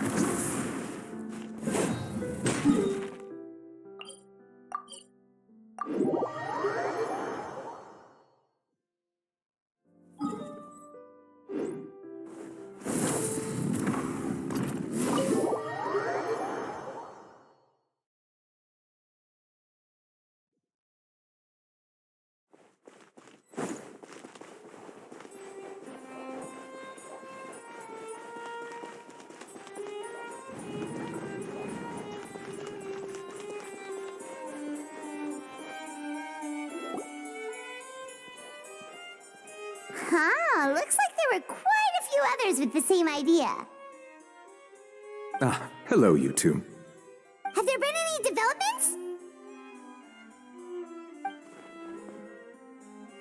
Okay, guess not. Well, the notice was only just posted. Guess it's pretty unlikely that someone would show up right at... Special Patrol, open up! Ah! Who's there? What's going on? The Special Patrol? I don't think that's who this is.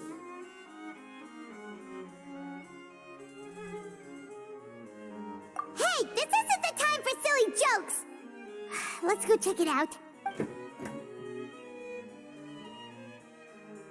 Good day, all. Gramps, grannies, aunts, and uncles. What in the Tevet are are you doing here, Auroran? Oh, he must be the one you mentioned. Kakuku's owner? One of his owners. Kind of. But, bro, what are you doing here? I'm here to claim a lost item. Is this the person you saw on the boat, Mr. Kinich? Somehow I highly doubt that. For starters, he just addressed us as Gramps and Grannies. And unless this is the youngest looking middle-aged man in the world, I don't think he's our guy.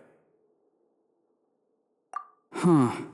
Was there something wrong with my door-knocking etiquette? That's how they do it in all the films. That's not door-knocking etiquette. That's the Special Security and Surveillance Patrol doing their job. Completely different things. Oh, I see. I figured it was just a polite way of requesting entry, to show the people inside you had something important to discuss. Oh, sorry about that. I totally goofed that one up. Give me a moment. I'll go back out and try again. So, Roran, you said you were here to claim a lost item. What did you lose? Yeah, so basically...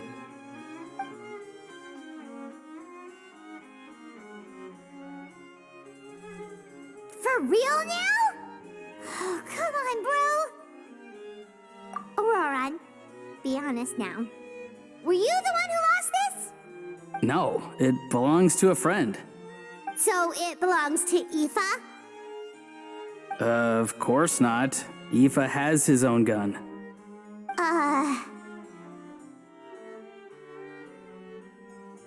All right then. I knew this wouldn't go well. So here's what went down. This morning, Aoife and I were playing rock, paper, scissors. Before long, he'd lost, as he usually does. So we figured we'd head out and visit some of the Cour de Fontaine's famous landmarks. When we got near the plaza, a man suddenly stopped us to ask for help. He said that he had lost something and that someone had found it and sent it over to the Palais Mermonia. But apparently he used to work here and was worried it'd be awkward bumping into his old coworkers, so he asked us to pretend to be the owners and claim it on his behalf. You didn't manage to keep that pretense up for long. It's fine. I'm not the one who feels awkward anyway. So, a former employee of the Palais Mermonia. Was this individual a Fontaine native? Yes, at least I assume so. He looked like a well-dressed gentleman to me. We were about to refuse, but he was so polite. Could it have been a disguise? Oh no. Auroran, Paimon thinks you've been tricked. This person might be in cahoots with the bad guys. Oh, maybe he already took off and escaped as soon as your mission went pear-shaped. No way. I'm not that dumb. Huh? He's not going anywhere. Aoife and Kakuku are keeping an eye on him over at the plaza. Keeping an eye on him. I like the sound of that. In that case, let's hurry over to where Aoife is. Time to catch that con man and find out what's really going on here. Wait a minute, I have a question first. Traveler, Paimon, you're pretty famous in Natlan, right? Oh, we're basically household names. But why do you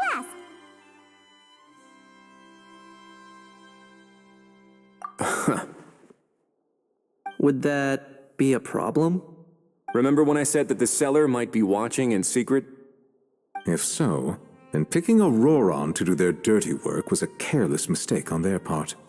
It suggests that the person who got Auroran to claim the item might not be fully in the know themselves. There are plenty of unanswered questions, but standing around racking our brains won't help.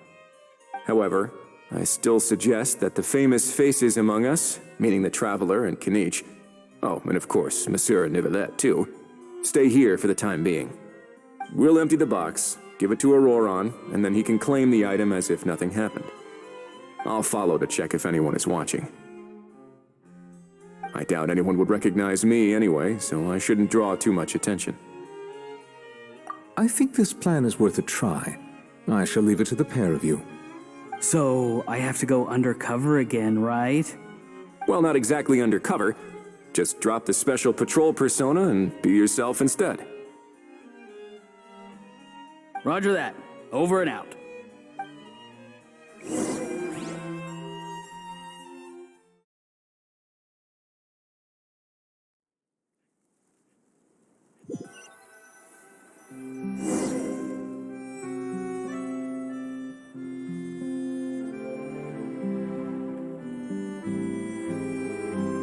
No sign of any suspicious individuals around here. Auroron had entered the elevator as planned. I'll head over to the plaza now.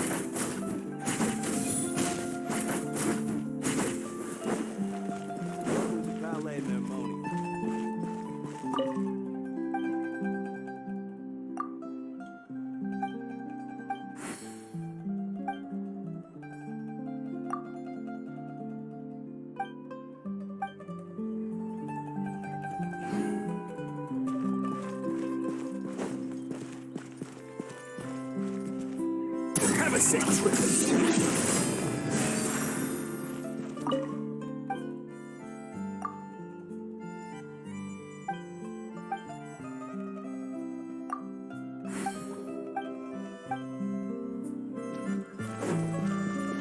Auroron's taking the elevator. I should take a different route to the plaza. Auroron's taking the elevator. I should take a different route to the plaza.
Nothing suspicious going on here, either. Strange. Maybe we're overthinking this? Oh dear! Oh dear!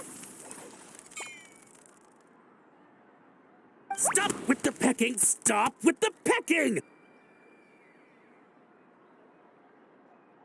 Please, sir, I'm begging you, do me a favor and get this pet of yours under control!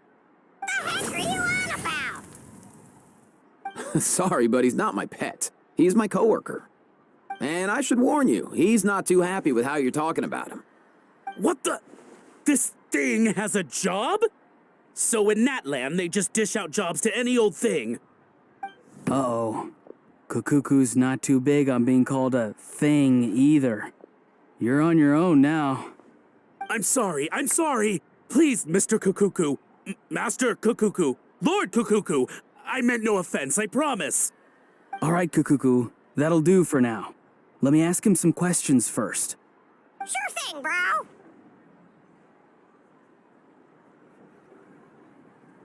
Auroron actually looks pretty serious this time. Was he just pretending to be clueless earlier? Interesting. Think I'll sit back and see how this plays out. You actually got it? Wow, didn't think it would be that easy. Ah, excellent. Looks like sending you was the right approach after all. After all? I mean, because the staff at the Palais Mermonia don't recognize you, right?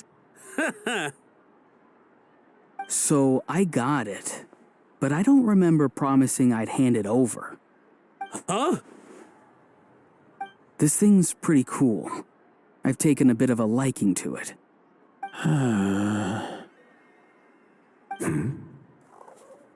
Please don't do this, my good sir, my master, my lord. My very life hangs in the balance. His life hangs in the balance? If this means so much to you, what are you gonna offer me in return? Are you trying to get him to say my life? How'd you know that? Because I watched that film with you. You should drop the act. We don't want a real misunderstanding in our hands. You're probably right. But honestly, I don't know what else to say. Sorry, this is the most myself I can be. Is that enough? Enough. More than enough. Who's this dude? Just think of me as a staff member from the Palais Mermonia. Now, if you don't mind, I have some questions for this gentleman about that life or death treasure you were just discussing. Truthful answers appreciated, of course. Oh no, I'm toast now. What's that supposed to mean? You don't think the Palais Mermonia has the ability to protect our citizens? No, I mean, yes, of course they do. Please ask away. I could do that. But I'd rather you just tell the whole story, from the beginning. I suppose I only have myself to blame. Such a rare antique, I couldn't resist. I'm a collector of antiques. Nothing excites me more than rare, old relics, and to be completely honest, if someone's selling, I'm buying. I don't care to ask where they sourced their goods. As for the seller of this particular item, well, I've never met him in person. We've had some prior dealings, but always under the cover of coded ads in some shady tabloids. Lost and found notices, missing person ads, that sort of thing. As long as I took care to hide a time and place somewhere within the text, then slipped some mora into the envelope before submitting the ad, it would get published. And that was that. No fuss, no trace. Simple, right? Normally, everything goes off without a hitch. But this time, I arrive at the pickup spot expecting a discreet in and out, and instead, I find a whole construction crew at work. That was not what we'd agreed. But I couldn't just let it go, so I reached out to him again the same way as usual. He replied, and do you know what he said? He told me that the item's now in the Palais Mermonia. Well, he wasn't lying about that. He insisted that it would be inconvenient for him to make an appearance himself, but said that if I could somehow find a way to retrieve it from the Palais, he'd give me a discount on the price. Of course it wasn't the discount that swung it. Do I look like I'm strapped for cash? Feeling smug now, are we? Feeling smug now, are we? No, please go easy on me. Go on.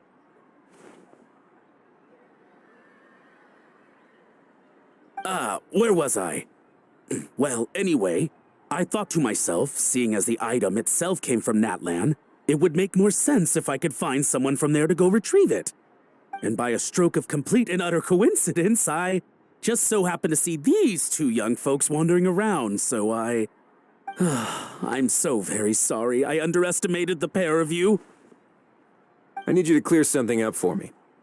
You haven't paid the seller yet, correct?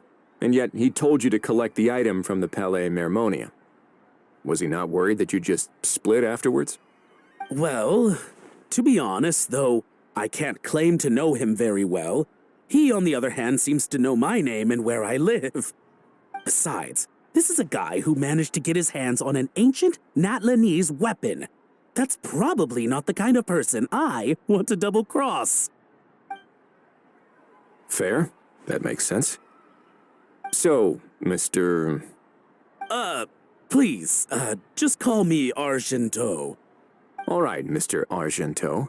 Listen very carefully to what I'm about to say. It will determine how much of the rest of your life you'll be spending beneath the waves. What does he mean? Is he gonna drown him just like they do in those gangster films?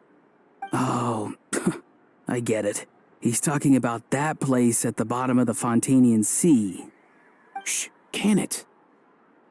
Owing to your suspected involvement in the illicit trade of Natlanese relics, you're now one of the suspects in an international smuggling case.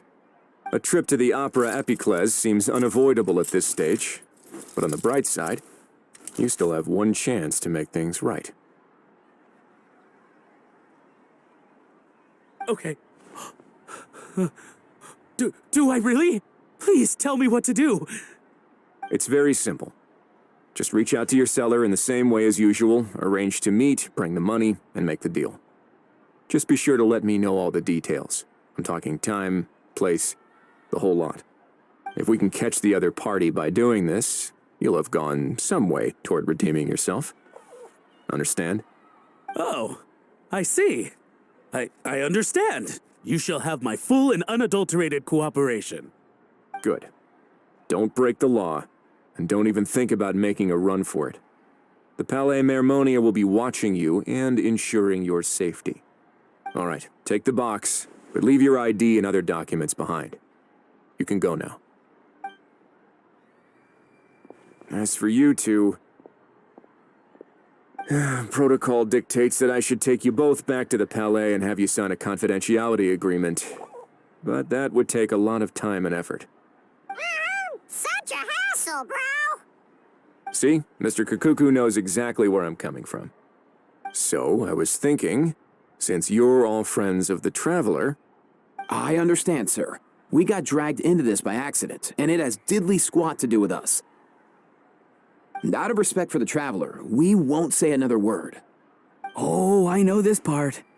We better keep our mouths shut, or we'll both be sleeping with the fishes in the tailor-made pair of cement shoes. In that case, I understand completely. Not exactly what I was going for, but if that's how you want to understand it, then be my guest. Then it's settled. Thanks for your help.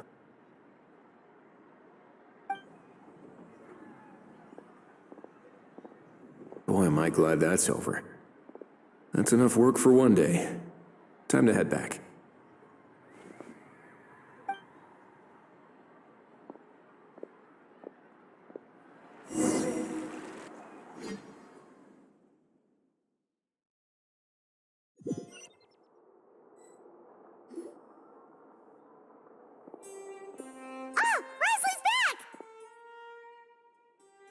Judging by your expression, it must be good news, huh? It went smoothly, on the whole.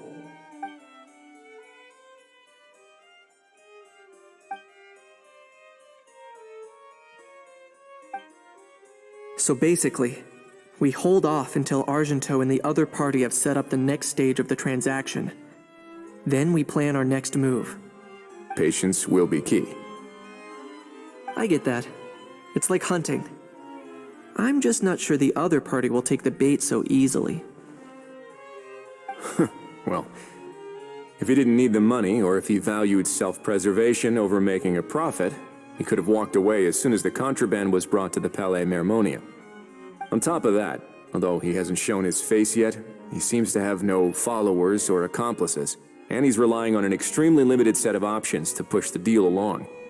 So, if you ask me, he seems like someone who cares a lot about his image and has a somewhat high opinion of himself, but lacks any real ability. I almost get the feeling that if he misses out on this opportunity, he won't have any other way of making money. His every move is like a spin of the roulette wheel, hoping that the ball will land exactly where he wants it to. Or, I don't know. Maybe he'll cut his losses and vanish into thin air, and our efforts will have been in vain. At least Natlan will get the stolen relic back, so it won't have been for nothing. In that case, let's hope his arrogance stays in play. Everyone, I have just briefed the Marechaussee Phantom on the situation. As soon as there are any further developments, we will act without delay. When that time comes, we will be relying on your help. We'll be waiting for the good news!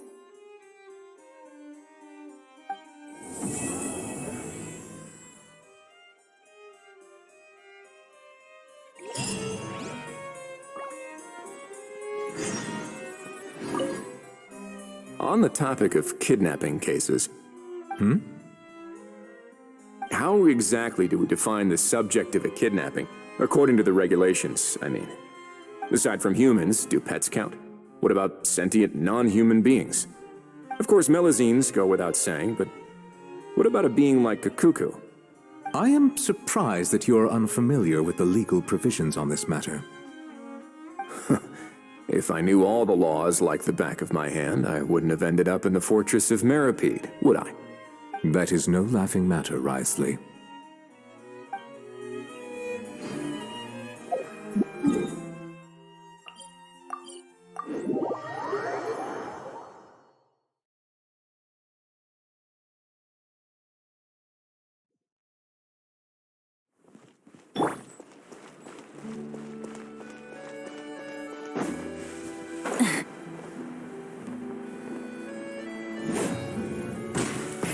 Rev the engines!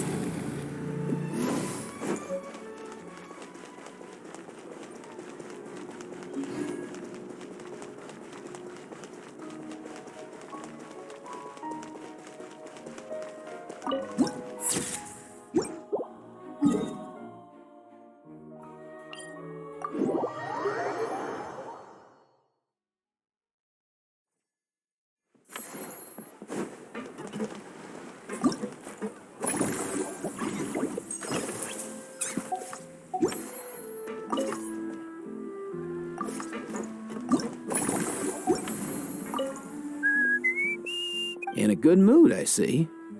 Yep. Seeing my dear vegetables all settled in right where they belong brings me great joy. You sound like a proud parent. I'm happy for you, bro. But given how where they belong is inside a cooking pot, that kind of fills me with dread at the same time. Nice to meet you, bro. The heck are you on about? Does this really seem like a good time for nice to meet you? I guess he's referring to the meeting of the vegetables in the pot. You got it, bro. Honestly, right now, I'm not sure if I should be worrying about your definition of nice to meet you or investigating whether you and Kakuku share some kind of telepathic bond.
Whoa, is that our hero, the Traveler? And Paimon, too! Oh, I guess I shouldn't be too surprised. Mrs. Coiffier already told me you were the big boss here.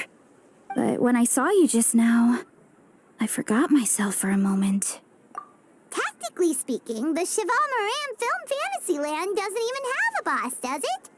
Isn't it the idea that everyone works together to make it as successful as possible, and then we all share the profits? But, wait a sec. Why are you here, Veressa? Well, officially, I'm here to promote my brand. Not long ago, Mrs. Coiffier placed an order with me for her restaurant, as she often does. In her letter, she mentioned that showcasing my orchard's products at the festival would boost sales and help build my brand recognition. After talking it through with my parents, I decided to give it a shot. Now that I'm done with the restaurant's ingredient order, I plan to sell the rest of my fruit directly to guests to help quench their thirst, of course. The thought of enjoying fresh fruit from Natland here in Fontaine does sound pretty appealing. But with this many customers, wouldn't it be exhausting to watch this stall all day? Huh? Am I supposed to be watching the stall the whole time? There's an attraction over there called Movie Masterpieces, right? I heard some of the challenges are based on famous films. Some of those films have even been adapted into great comics. I'd love to go give it a try. So, you're not doing any business at all? Back in the Collective of Plenty, I'd just set up a sign with the fruit prices, place a weighing scale and a coin jar to one side, then let people pay on their own. When closing time came around, I'd wake up and check the accounts. Not a single Mora's ever gone missing. To be fair, that does sound nice. People in the Collective of Plenty are a law-abiding bunch. No one would even think about taking something without paying. Makes sense that tending your stall wouldn't take too much effort. Fontanian customers are no doubt trustworthy too, but let's just say they're not used to self-service shopping. Plus, if you just leave the stall unattended as a Natlanese merchant, people here might think you're gone for good. In that case, I'd better start acting the part. But I'll need to buy some things in the city before I officially open for business. I promised to bring back some Fontanian clockwork mecha for Kochi-an-san. Oh, and I also wanted to try a few rounds of movie masterpieces. After that, I should be able to focus on my business without getting distracted. Mm-hmm. We might not be locals, but we've explored Fontaine quite a bit. We know our way around pretty well. In that case, give me a moment to get some extra fruit, a price list, and my coin jar set up. I get to go shopping with the Traveler! Nice.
Novelette sent someone to contact us this morning!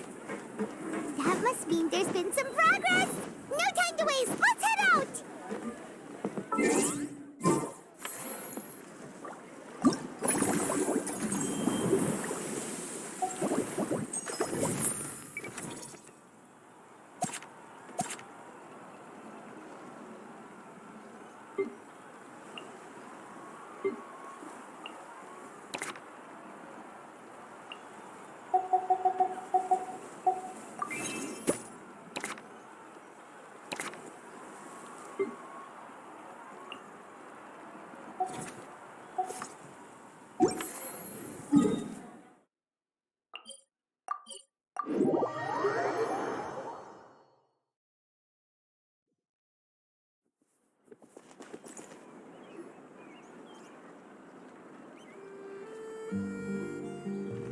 everyone!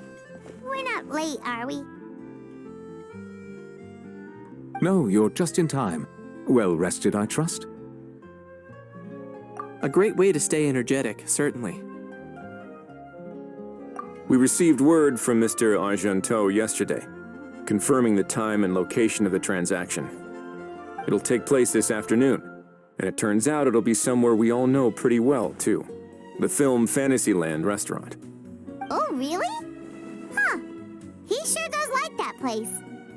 Seems like you share our concerns, Traveler. Indeed. Capturing someone in a crowded event venue will be much more challenging than in an open area.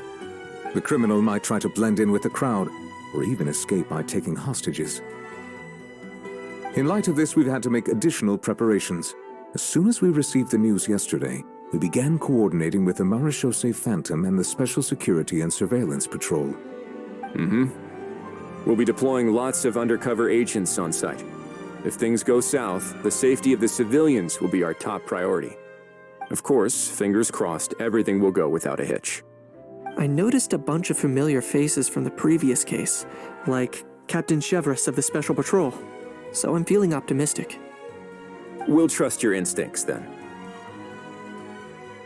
Oh, yeah, and by the way, we've also been in communication with Miss Lapine Pauline and Miss Navia. The Spina di Rosula will provide support within a controlled scope, so there's no need to worry. The only potential issue is with Miss Escoffier.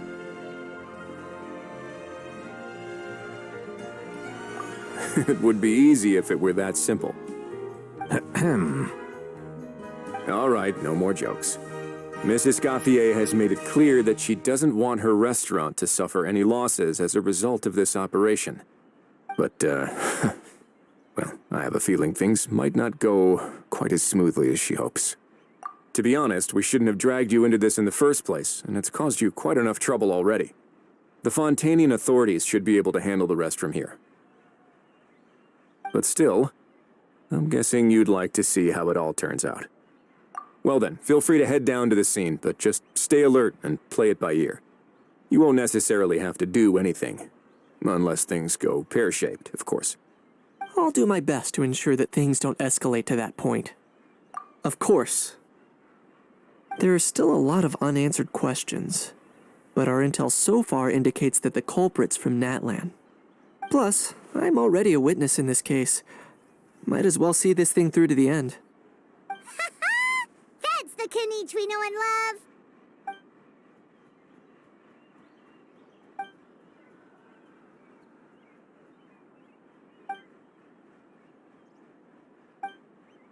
Well, that's enough of the small talk.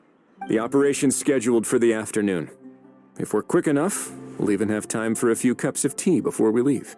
Oh, and let's grab something to eat too. Can't work on an empty stomach, you know. And rooting for you. It's a very important job. All right, I'll head over to the venue now. Ahal's been harping on for days now about this event-exclusive meal he wants to try. Guess I might as well shut him up sooner rather than later. See you in a bit. I look forward to hearing how it all goes.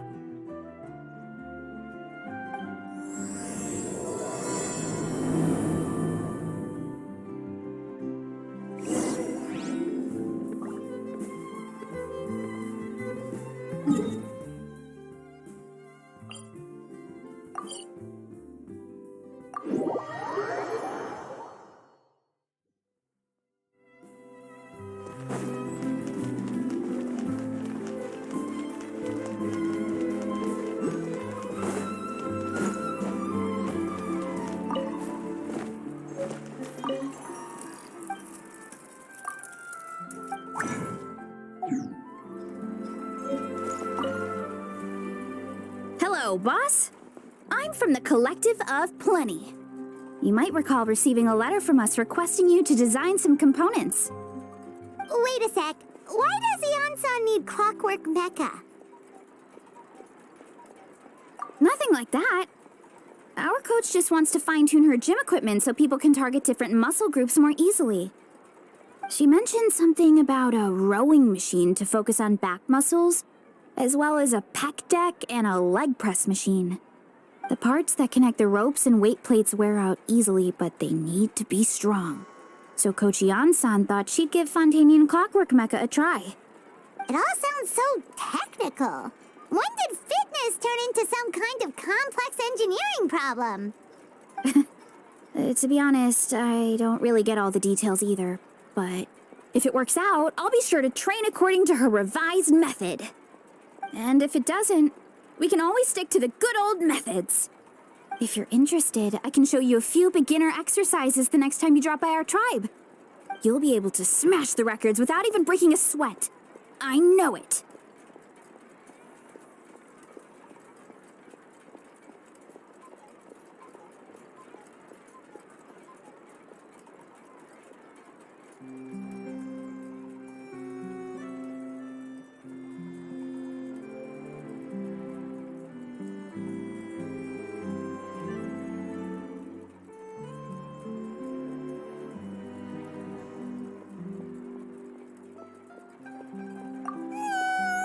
I'll pass on that one. She'll be rooting for you from the sidelines, though.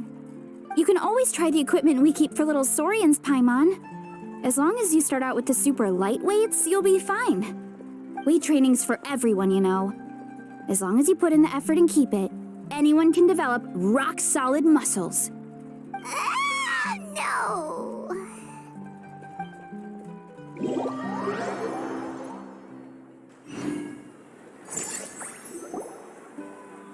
This beach seems to be getting livelier by the day.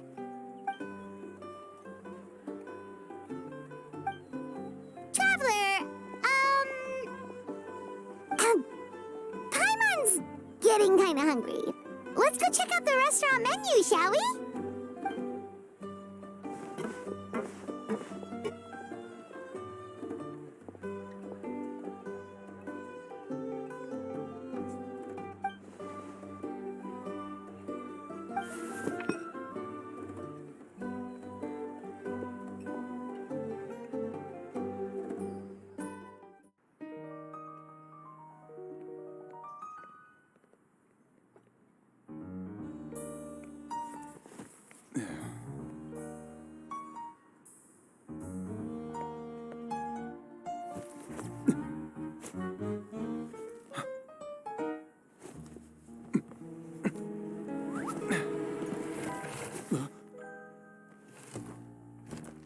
Your friend thought you might be thirsty.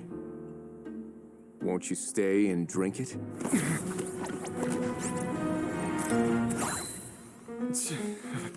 I tend to steer clear of drinks left out in the open.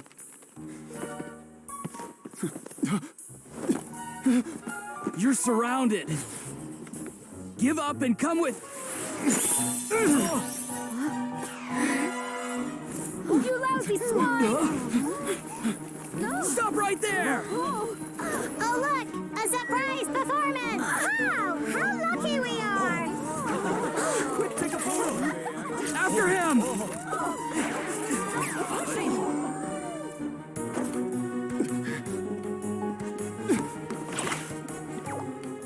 Sorry, my guy. Unlicensed and illegally docked, this boat's not going anywhere.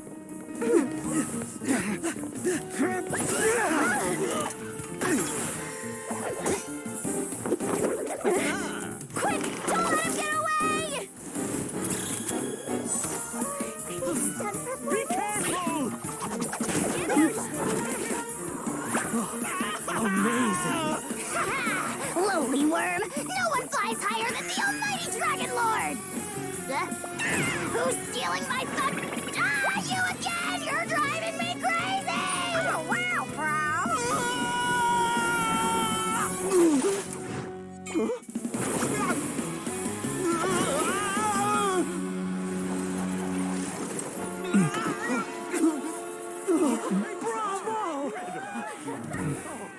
All right, that's a wrap.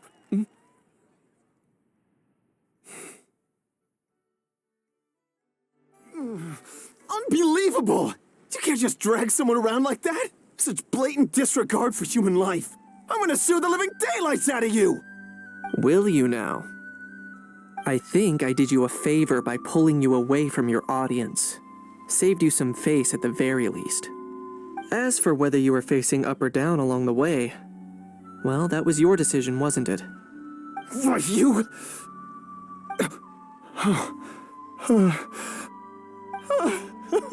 All right, I admit it. I was in the wrong. Oh, of course I know the difference between right and wrong, but I had no choice. I desperately needed the money. I was an expert on ancient relics. Not only did I have a successful career, but a happy family too. But my son, I never imagined he'd turn out this way. Fell in with the wrong crowd and ended up shoulder deep in gambling. We had some savings, but he drained them away like a waterfall. Once he fell into debt, he had creditors regularly coming over to threaten and intimidate him. I'm his father. How could I just stand by and watch him suffer like that? Oh, my son is about the same age as you are. If only he could have turned out more like you. That's the only reason I needed the money. Please, believe me.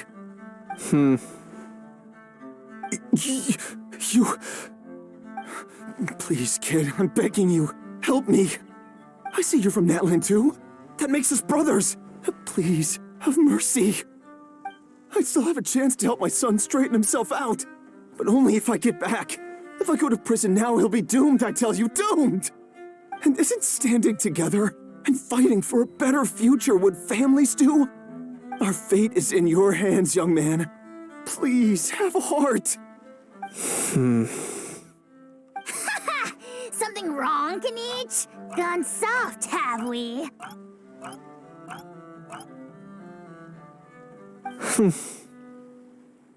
I don't believe a word you say. Wriothesley had you just about figured out. You're a gambler. Pure and simple. A gambler? Me? Nonsense! I told you, it's my son! First of all, are you really from Natland? You've been keeping tabs on the gun's whereabouts this whole time. You should have recognized at least one familiar face by now. On top of that, the way you threatened to sue me? Spoken like a true Fontanian, if you ask me. Huh? What kind of logic is that? I can't explain. I actually grew up in...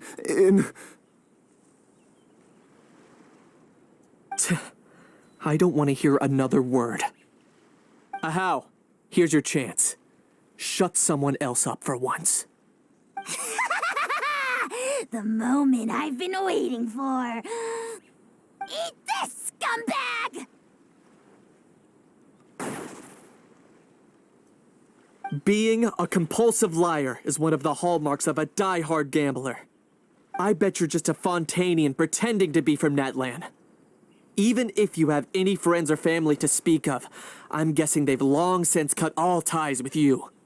And you have your depraved ways to thank for that. Of course, I might be wrong. But does that matter? I'm just here to arrest you. If you're looking for an advocate or a shoulder to cry on, you're out of luck.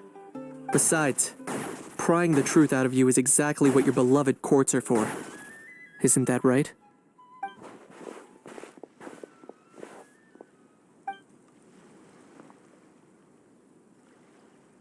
Many thanks.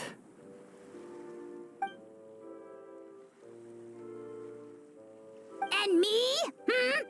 What about me? So rude. You should be bowing down in gratitude to the almighty Dragon Lord.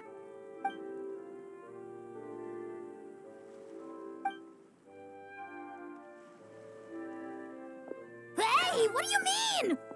Hold it right there! Don't worry. I'm fine. I wasn't the one who just got dragged all the way here. Little Kanich, thinking back to when you were just an itty-bitty boy, Kanich, aren't ya? Aw, don't start crying like a little baby. I am the almighty Dragon Lord! No servant of mine will be seen acting so weak and pathetic in public!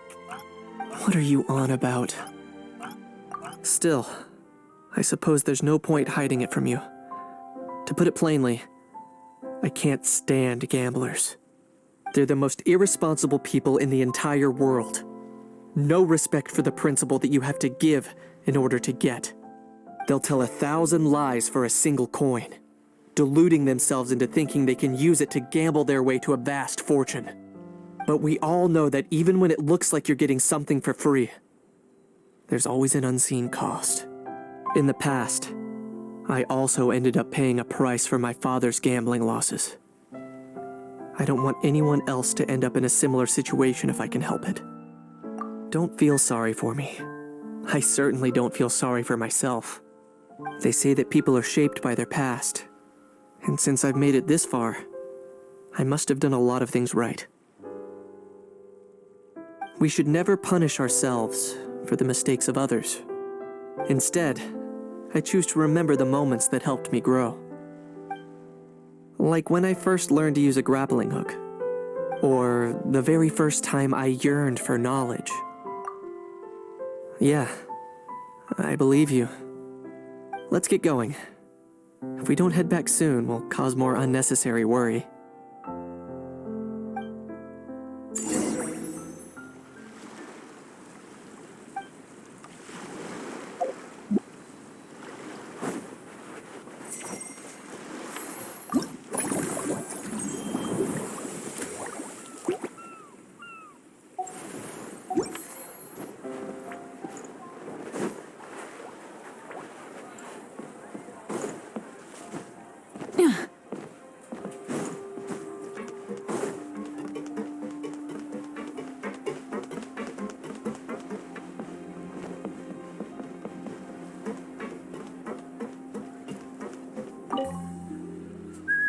In a good mood? Yep.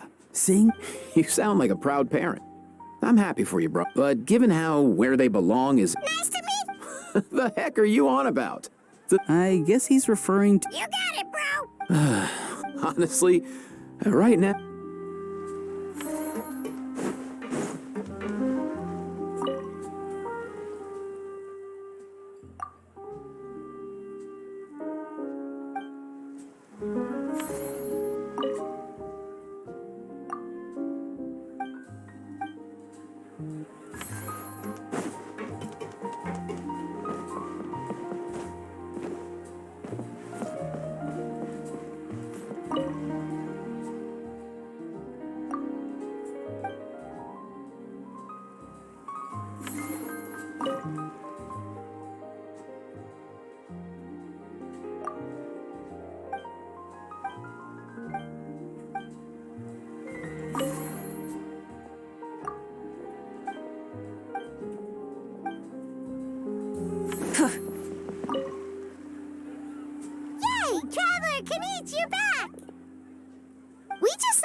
She looked pretty pleased with herself. So after so much running in circles, turns out he had no fight in him, huh? Guess running away was the only trick up his sleeve. Oh, also, Risley said to let you know that he's already left. He went to report back to the Palais Mermonia. Apparently, the Mari show say Phantom's preparing to carry out an in-depth investigation into illegal gambling activities. Sounds like they'll have their hands full. Anyway, that's for the Palais to worry about, not really our concern.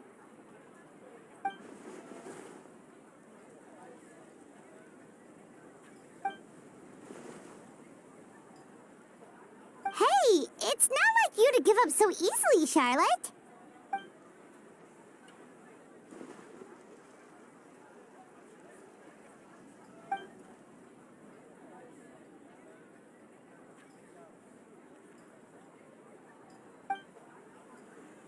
Make sure you pick the best shots of Paimon. Oh, already gone. Hope she heard that. Yeah, you're right. But what took you all so long to get here? Did something happen?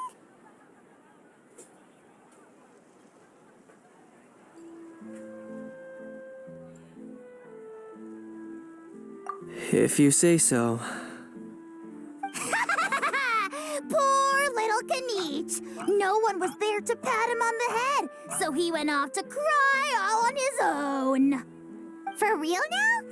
Seems more likely that Ahau was the one crying. Hey, you little... To be honest, I haven't decided yet. At the moment, I've got nothing urgent to get back for. And in any case, the court might need me to testify again. Plus, that gun's still a key piece of evidence. I'll probably have to wait until the case is closed before I can return it to Natlan. So, I guess I'll be sticking around to enjoy the beach a little longer.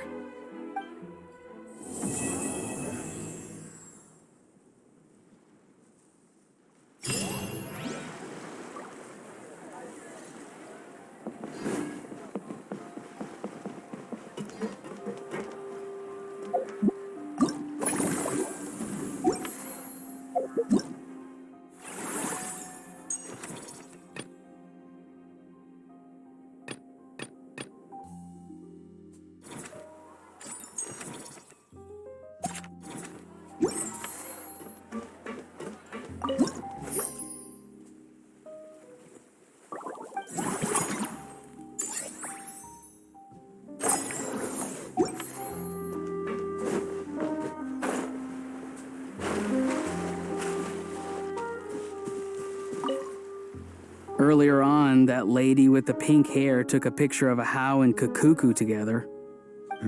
You sound a little disappointed. Were you hoping to be in it too? I was at first.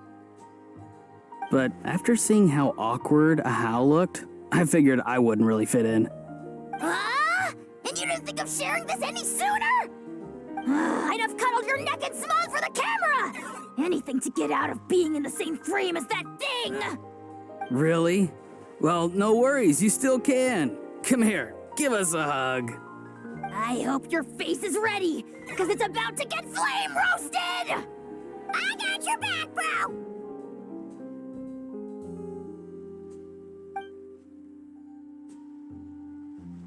Kenichi, have you thought about maybe ditching that little rascal? Leaving him here for good when you leave? I have. But given that a How's also an old relic, that would probably count as international smuggling. I can't bring myself to knowingly break the law. Guess we all have our problems in life.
Hey, Siegeween! Welcome to the Cheval Moran Film Fantasyland!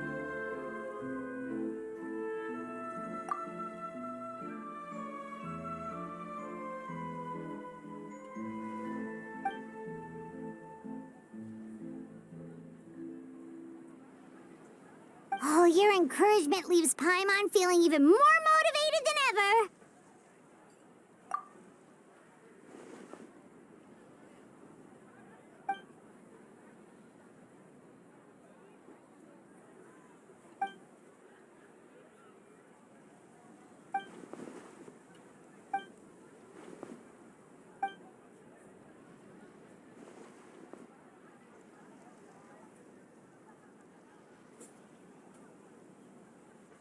But now they've got films to watch. Even the ones who used to cause trouble might settle down a bit, right? We have our very own animal-themed area, by the way. We call it Mellow Manor. Customers are calling it the most relaxing place in the park.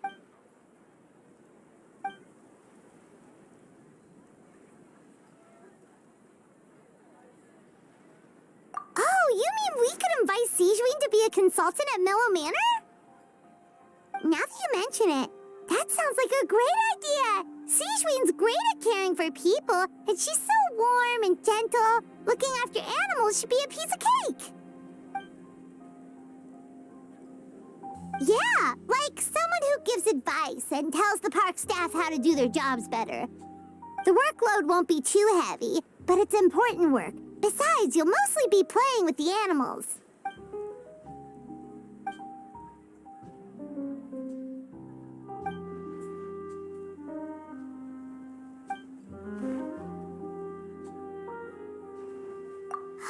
With Siegeween on board, Mellow Manor's gonna be even better than before! Paimon has a feeling our revenue's gonna shoot through the roof!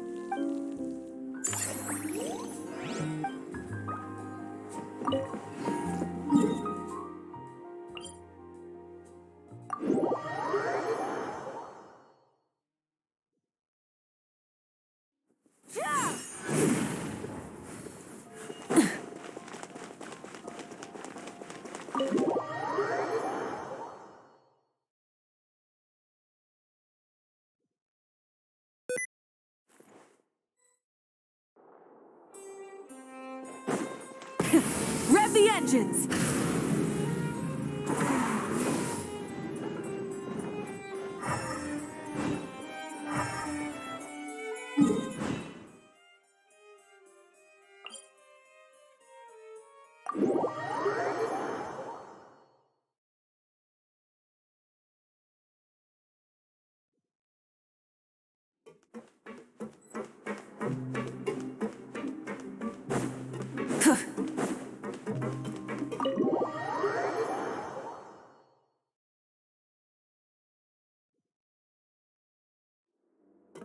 Try and stop me!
All right, time to show off how fast I can run. I'm gonna go have a blast, then come back, calm down, and focus on running my fruit stall. That's right. Last thing you'd want is to get too absorbed in having fun, then suddenly realize you're starving because you haven't eaten anything for hours. Funnily enough, Paimon can think of someone else with a bad habit of getting so into things that they forget to eat. No matter how busy you are, nothing's more important than staying well-fed, hydrated, and healthy.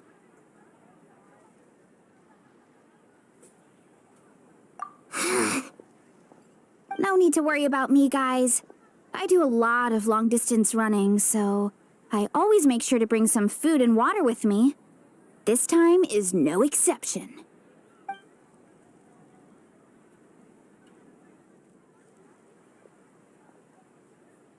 Woohoo! That was incredible!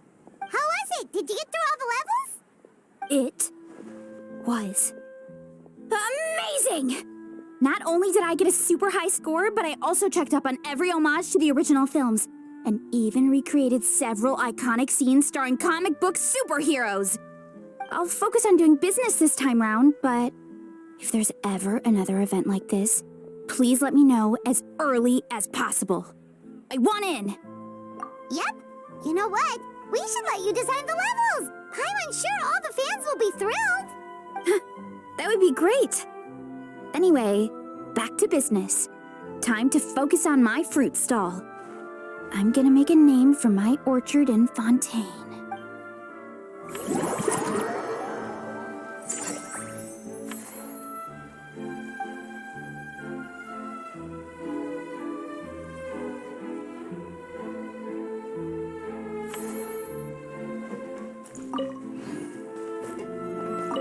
Seeing how happy everyone is here, I can't help smiling myself. Would you like some fruit? Feel free to take some.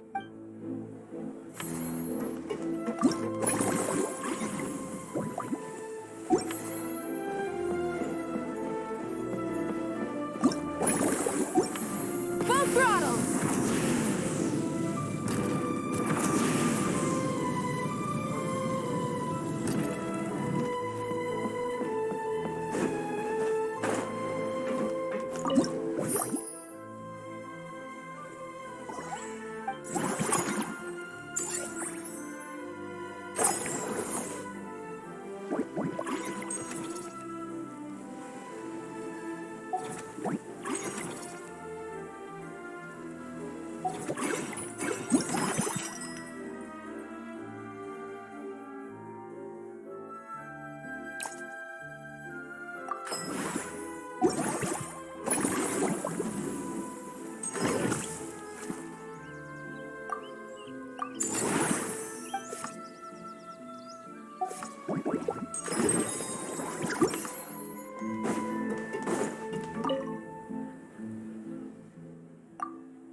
Guess that's not scenery most Fontanians see every day, huh?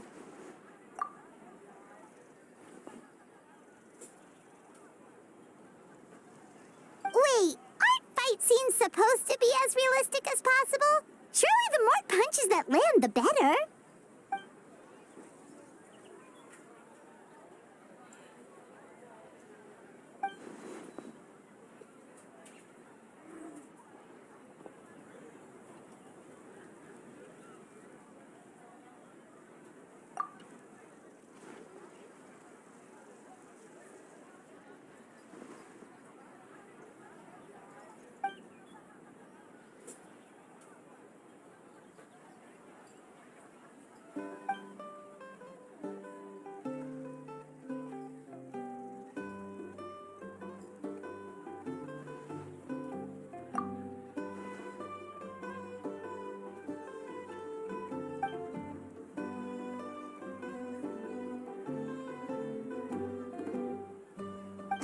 You sure that's okay?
Us?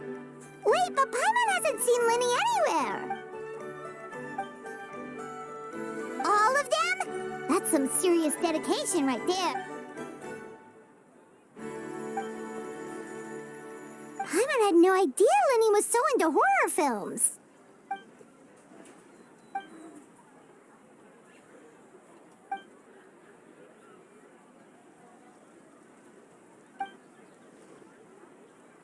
Well, that's a side of Linny we've never seen before.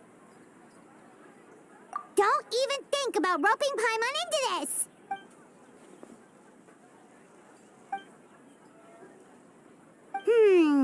Sounds like eclectic escapades would be more to your liking then.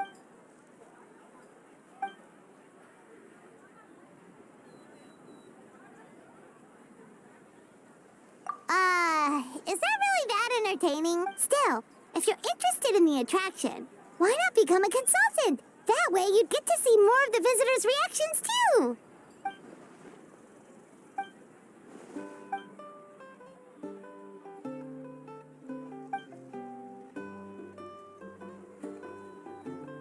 Great idea! If we can get Linny on board, the Cheval Moran Film Fantasyland will be even more popular than it already is!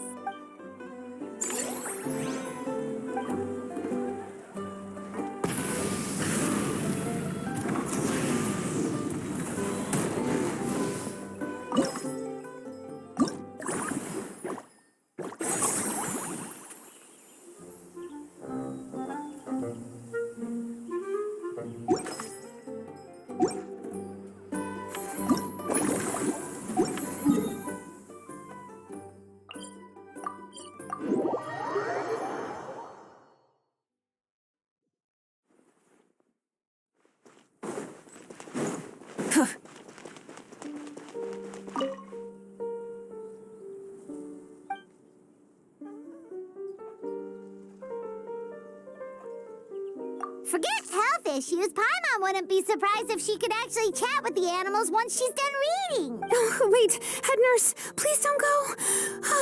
Phew, boy, am I glad I caught up with you. One of the inmates has become obsessed with those magical mouse munchies from the animated films you've been showing them, and tried making some himself with 3 days' worth of welfare meals. He ended up giving himself food poisoning, with symptoms we've never even seen before. Please, we need your help.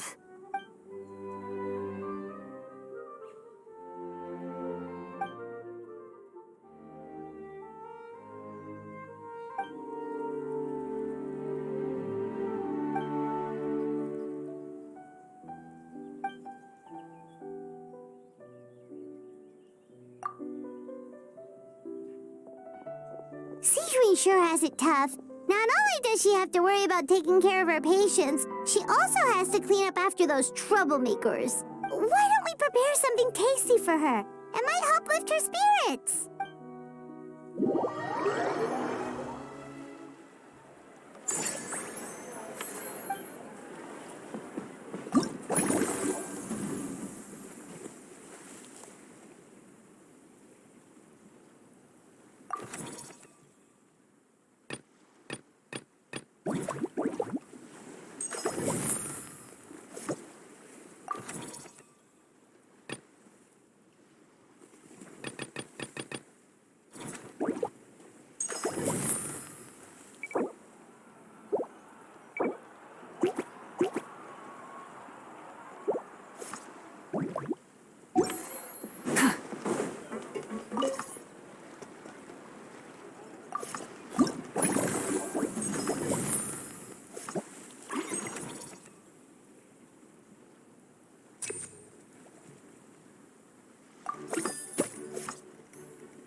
Instead of confined.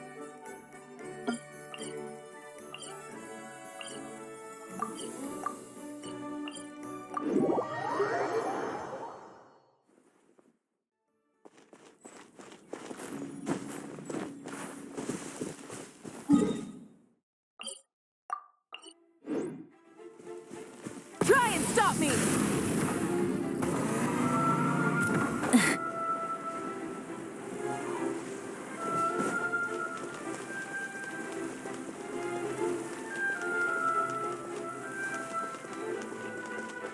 Full throttle!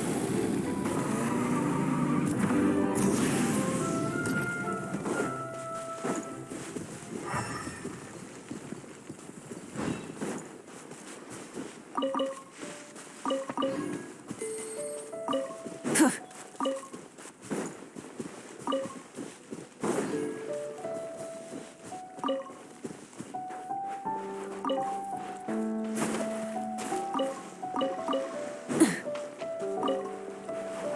and stop me!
Full throttle!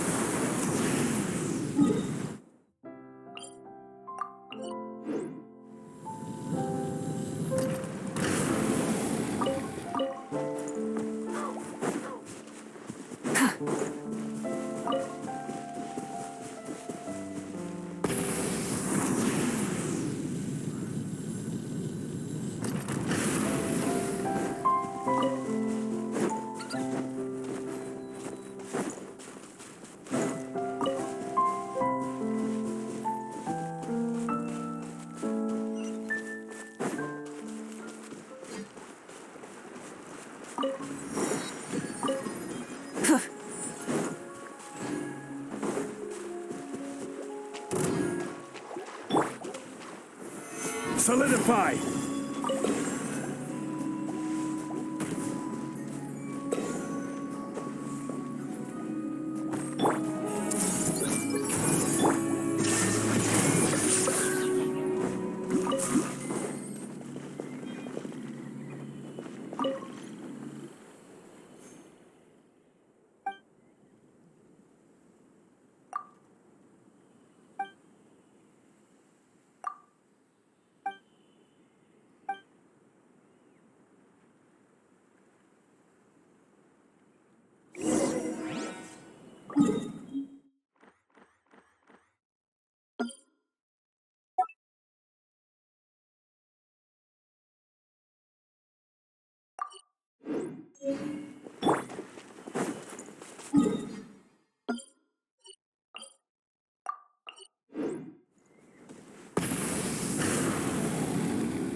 They both sound delicious. But how come you seem so familiar with this bar when it's your first time here? Paimon's never even heard of the drinks you ordered us.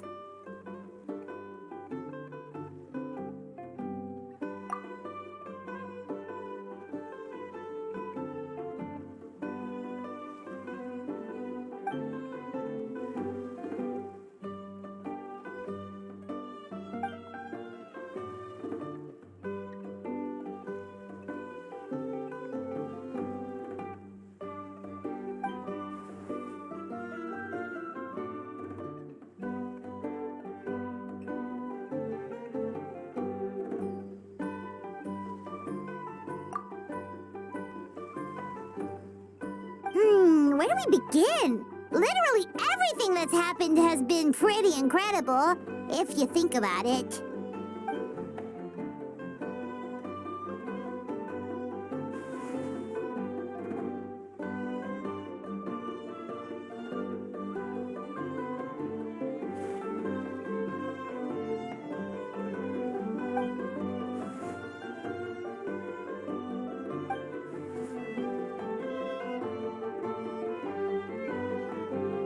Huh? So we could become mercs too?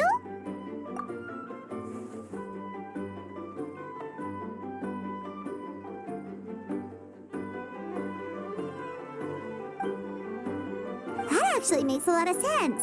Who knows? Maybe we'll find jobs where we can help a lot of people while also bringing in a nice chunk of Mora. Wouldn't hurt to build connections with Dia's Eremite friends either, would it?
You're so quick, Dia!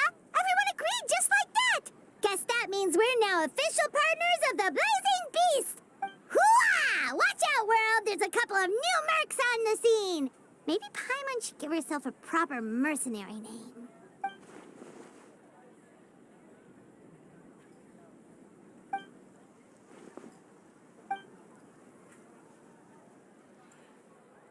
It's a deal!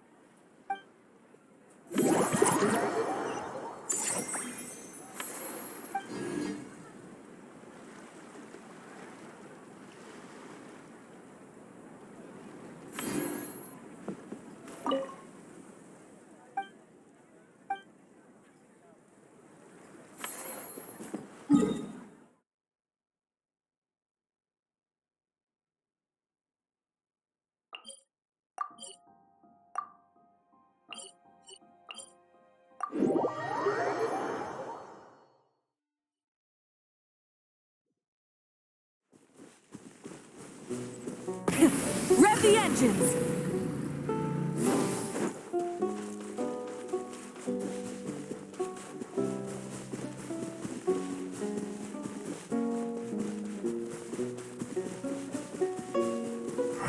Full throttle!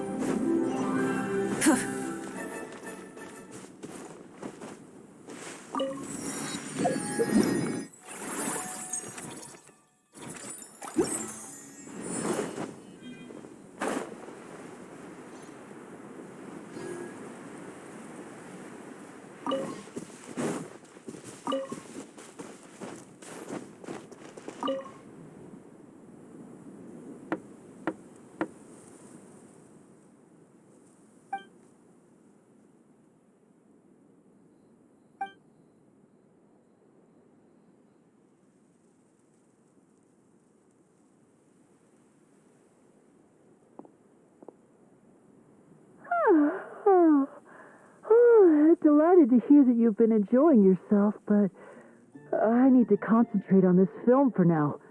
Those animal assistants will have to wait. I just need a little more. Every time I close my eyes, I keep thinking of new tricks. That's right, Lenny. A change of pace should stop your mind from wandering. Wait, Traveler? Paimon? You two are here as well?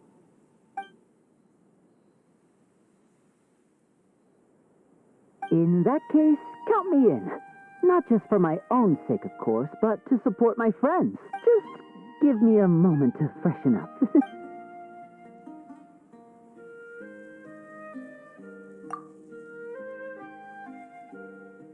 Sounds good! Getting Lenny to cheer up and visit the amusement park's surely our greatest success!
has a special snack, too. Hope it gets your strength back up.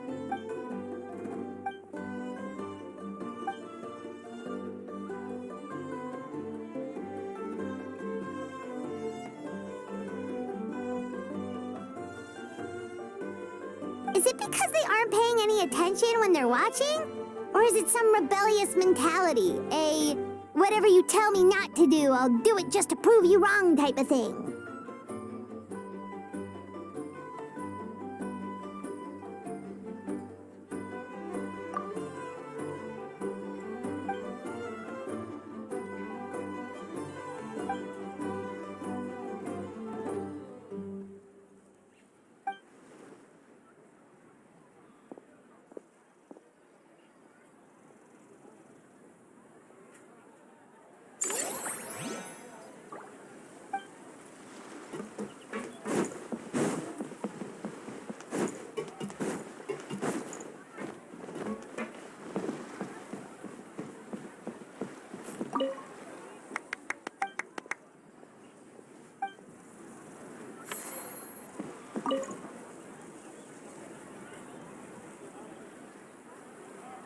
Thanks for inviting me to come down, you two.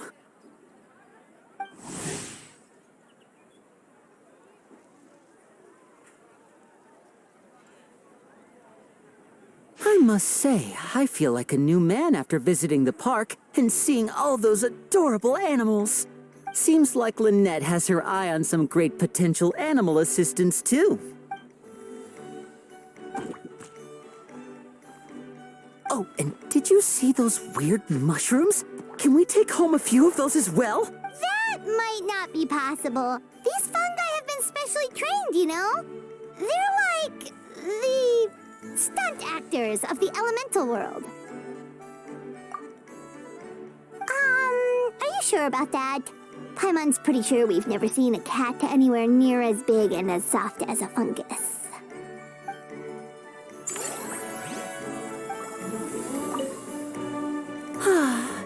I feel so much better after seeing those animals. They're all so carefree. The other two attractions were great too. In fact, they've given me a new idea. An interactive magic show with a moving stage. We'll start working on it as soon as we've finished filming.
Rev the engines!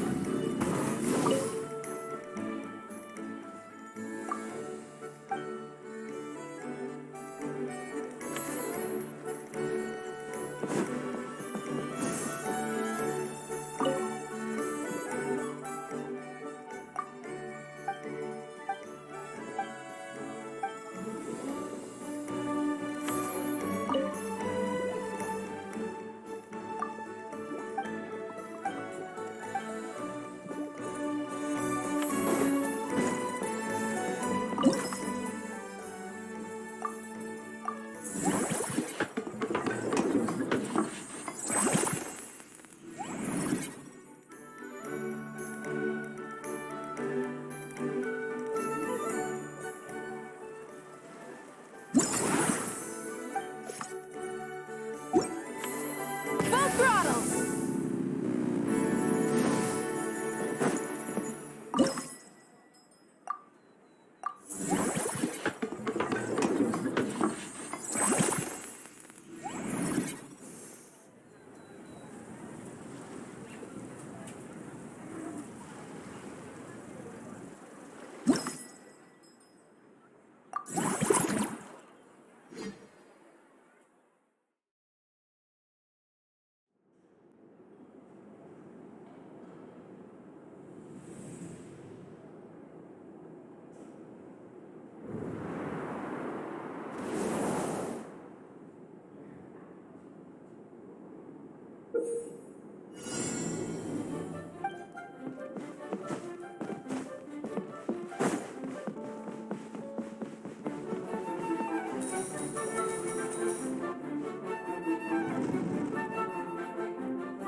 Many insects have a...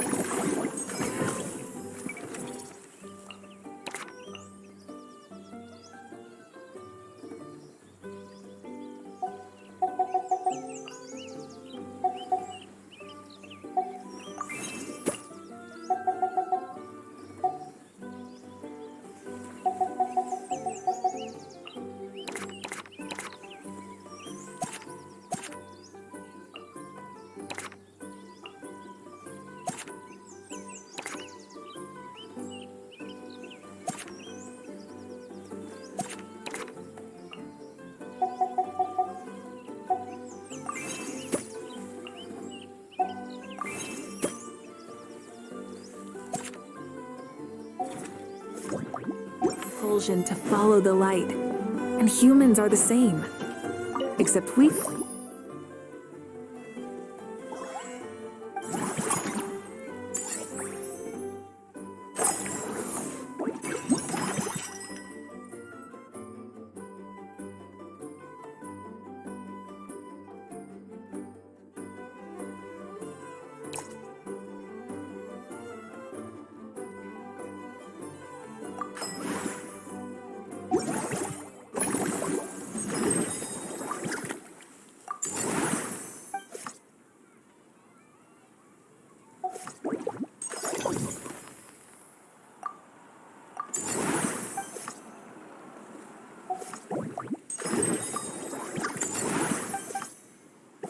All that light. Hope.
Why, hello there, traveler. Paimon.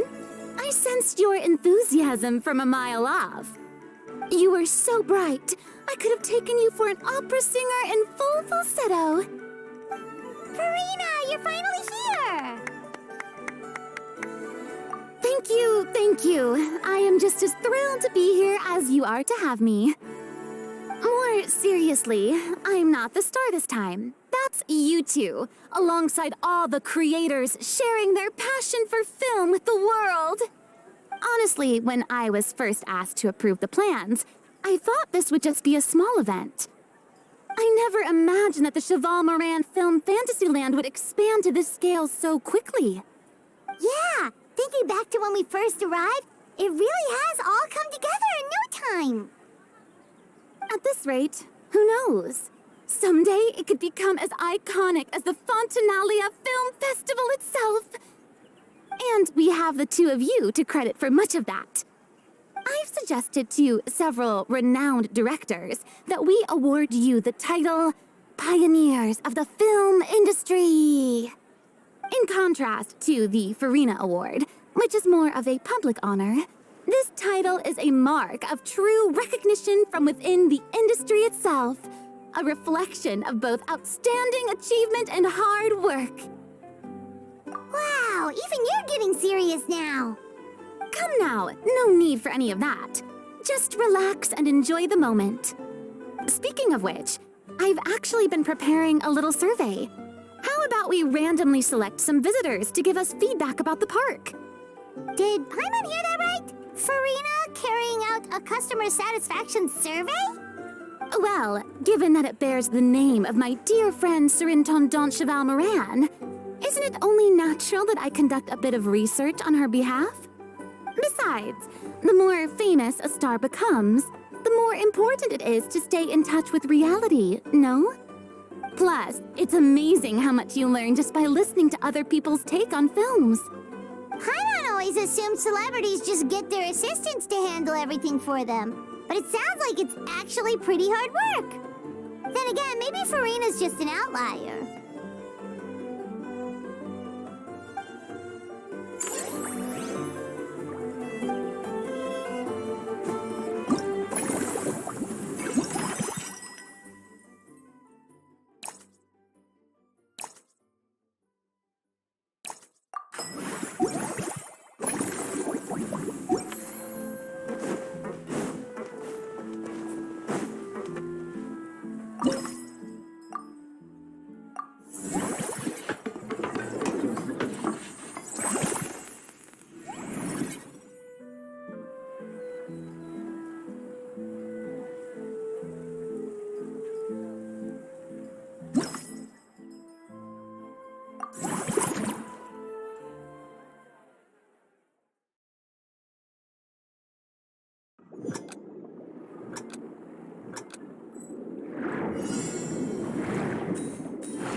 There we are, all set to go. Now, let's take a stroll nearby and randomly pick out some visitors to ask a few key questions.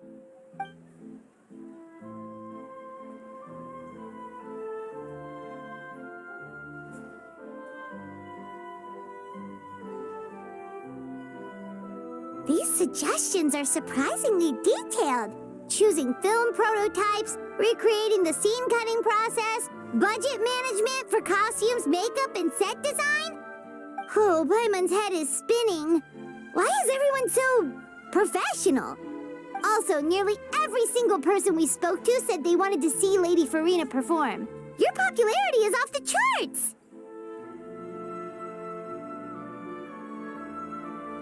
To tell you the truth, I've no plans to perform this time around. Any star worth their salt knows their role. When I take center stage, all the spotlights are on me, and rightly so. But as a guest, I should step back and let others shine. So instead of performing myself, I'd prefer to support you from behind the scenes. Perhaps as a consultant for one of your attractions, Hey, that's right! Movie Masterpieces is all about film expertise. There really would be no better candidate than you! Oh, wonderful!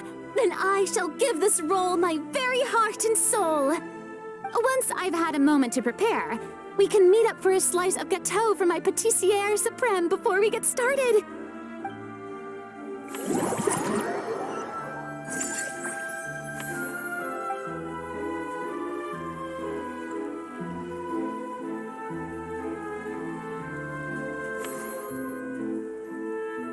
Light of the blazing sun!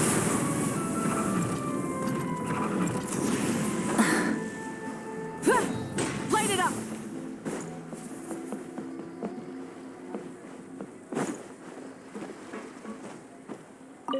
Our popularity, I love the whole...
ever. Escoffier, have you ever considered starring in your own film? I can see it now. Val's en cuisine. A riveting tale about the art of extreme cooking. I'm sure it would be a hit. As it happens, I'm already doing something similar. A brand consultant has been filming my training sessions with students and incorporating them into films about Fontainian cuisine. Oh, no. No. A documentary won't do. I'm talking about something with a bit more drama. Your experiences as a chef could be turned into a scintillating story. In fact, I'll even write it myself. Before you finalize it, please let me review the culinary terms, especially when it comes to how ingredients are handled, the timings and the quantities. Great! It's settled then. And actually, I think I'd like to bring in the Traveler and Paimon as directors. Something tells me that the three of you working together would really get the creative sparks flying. We could create something truly magical here. No problem. That said, now that we've been granted Director Farina's approval, we'll really have to step up our game. Excellent. I believe in you both. The gâteau was sublime as ever, Escoffier. Now, about time we got to work. I'll start drafting the script on the side while serving as the consultant for movie masterpieces. Wish me luck!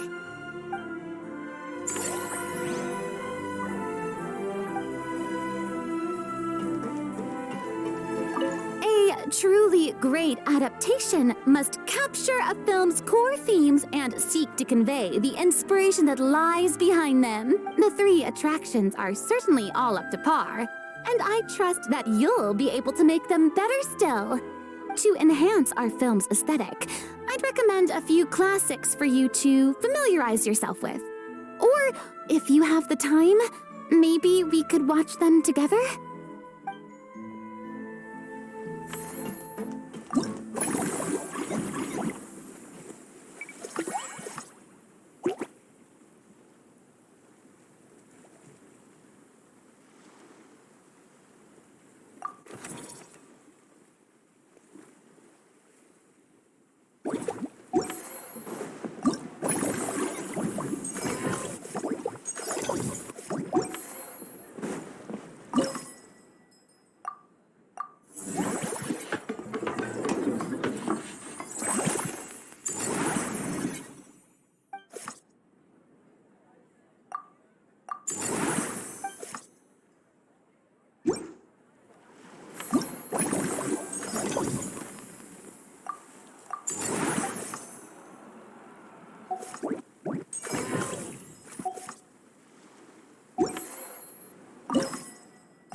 Now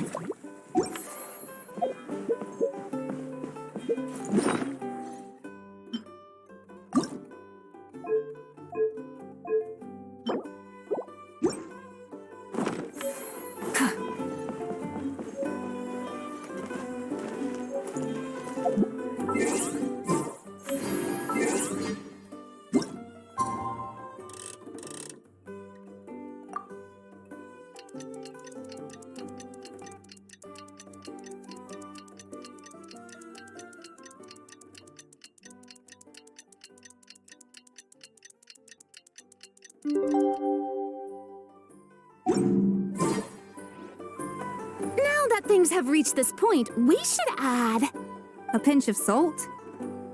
a dash of pepper, actually. Brilliant. Huh? You two aren't talking about a new dessert menu by any chance, are you? Not desserts. Oh, we're talking about the script. Oh, my dear partner, photographer, rookie director. Our creativity must keep up with the overflowing enthusiasm of our fans. There's no room for dull scripts on my stage. Plot twists should strike the audience like a cloud of pepper, leaving them sneezing in surprise. Achoo! The same logic applies in catering. I once heard Miss Emily mention that pepper could be used in perfumes. Perhaps I could find a way to make it work in desserts too. A peppery kick to complement the delicate sweetness of cream, perhaps. Wow, the two of them seem to be working together so well. I'm struggling to imagine what a pepper cake would taste like, though. Well, well, what do we have here? Escoffier's making a new cake? Oh, how exciting! When it's ready, do let me know. I'd love to try it. Is it just Paimon, or does it seem like everyone's even more enthusiastic now that they've finished their work? Why shouldn't they be? When your hard work pays off, that's when you should celebrate. It's like a batch of fresh macarons. You should never let fear of sweetness stop you from adding all the filling you please. After all, if there's ever a time to pile on the sugar, it's when you're making macarons. Pile on the sugar! Pile on the sugar! And why are we piling on the sugar? Lapine Pauline, you're here! Is it ready? Of course! It all went according to plan. Huh? Were you off on some kind of important task? I was indeed. Please accept this.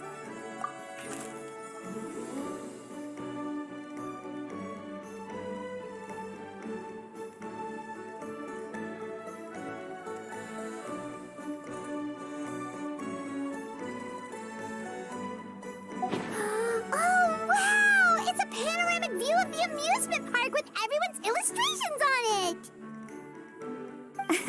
Since the film Fantasyland has been such a success, we decided to create a unique souvenir to remember it by. We built this park together brick by brick, so we decided we'd all contribute to drawing this map together too. To be fair, it was mostly thanks to Miss Lapine Pauline. She's our expert when it comes to drawing after all. But we all did our best to leave our own marks too. That's right! And on top of that, traveler, I'm offering you a most special privilege. You get to add a mustache to my portrait.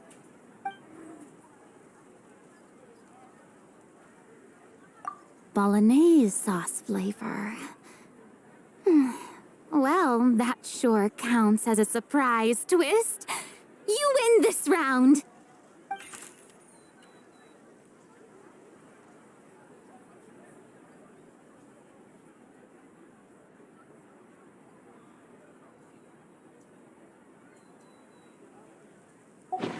Then, now that you're the proud owner of this commemorative map, you can draw as many different flavored mustaches on it as you like.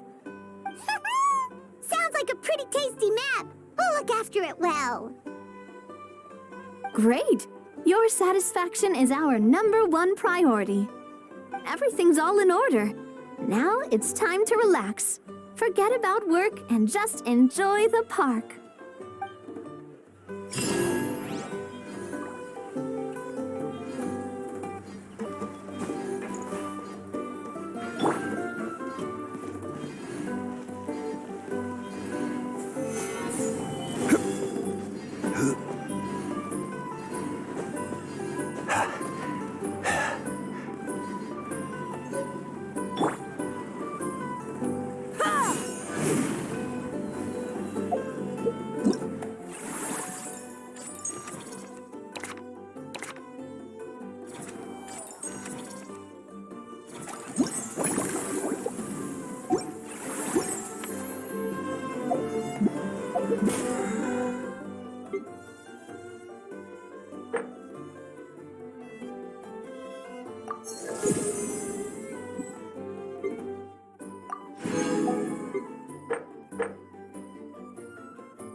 Ad Astra. Thank you for Ad Astra.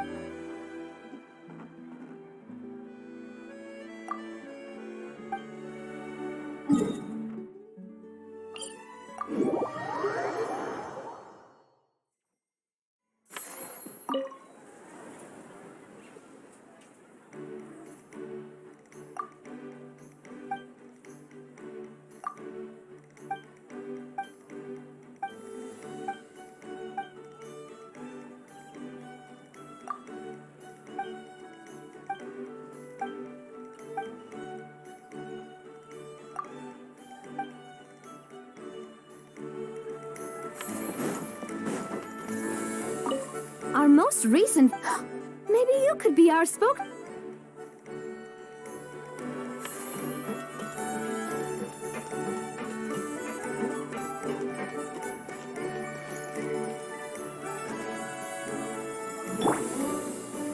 Stabilize!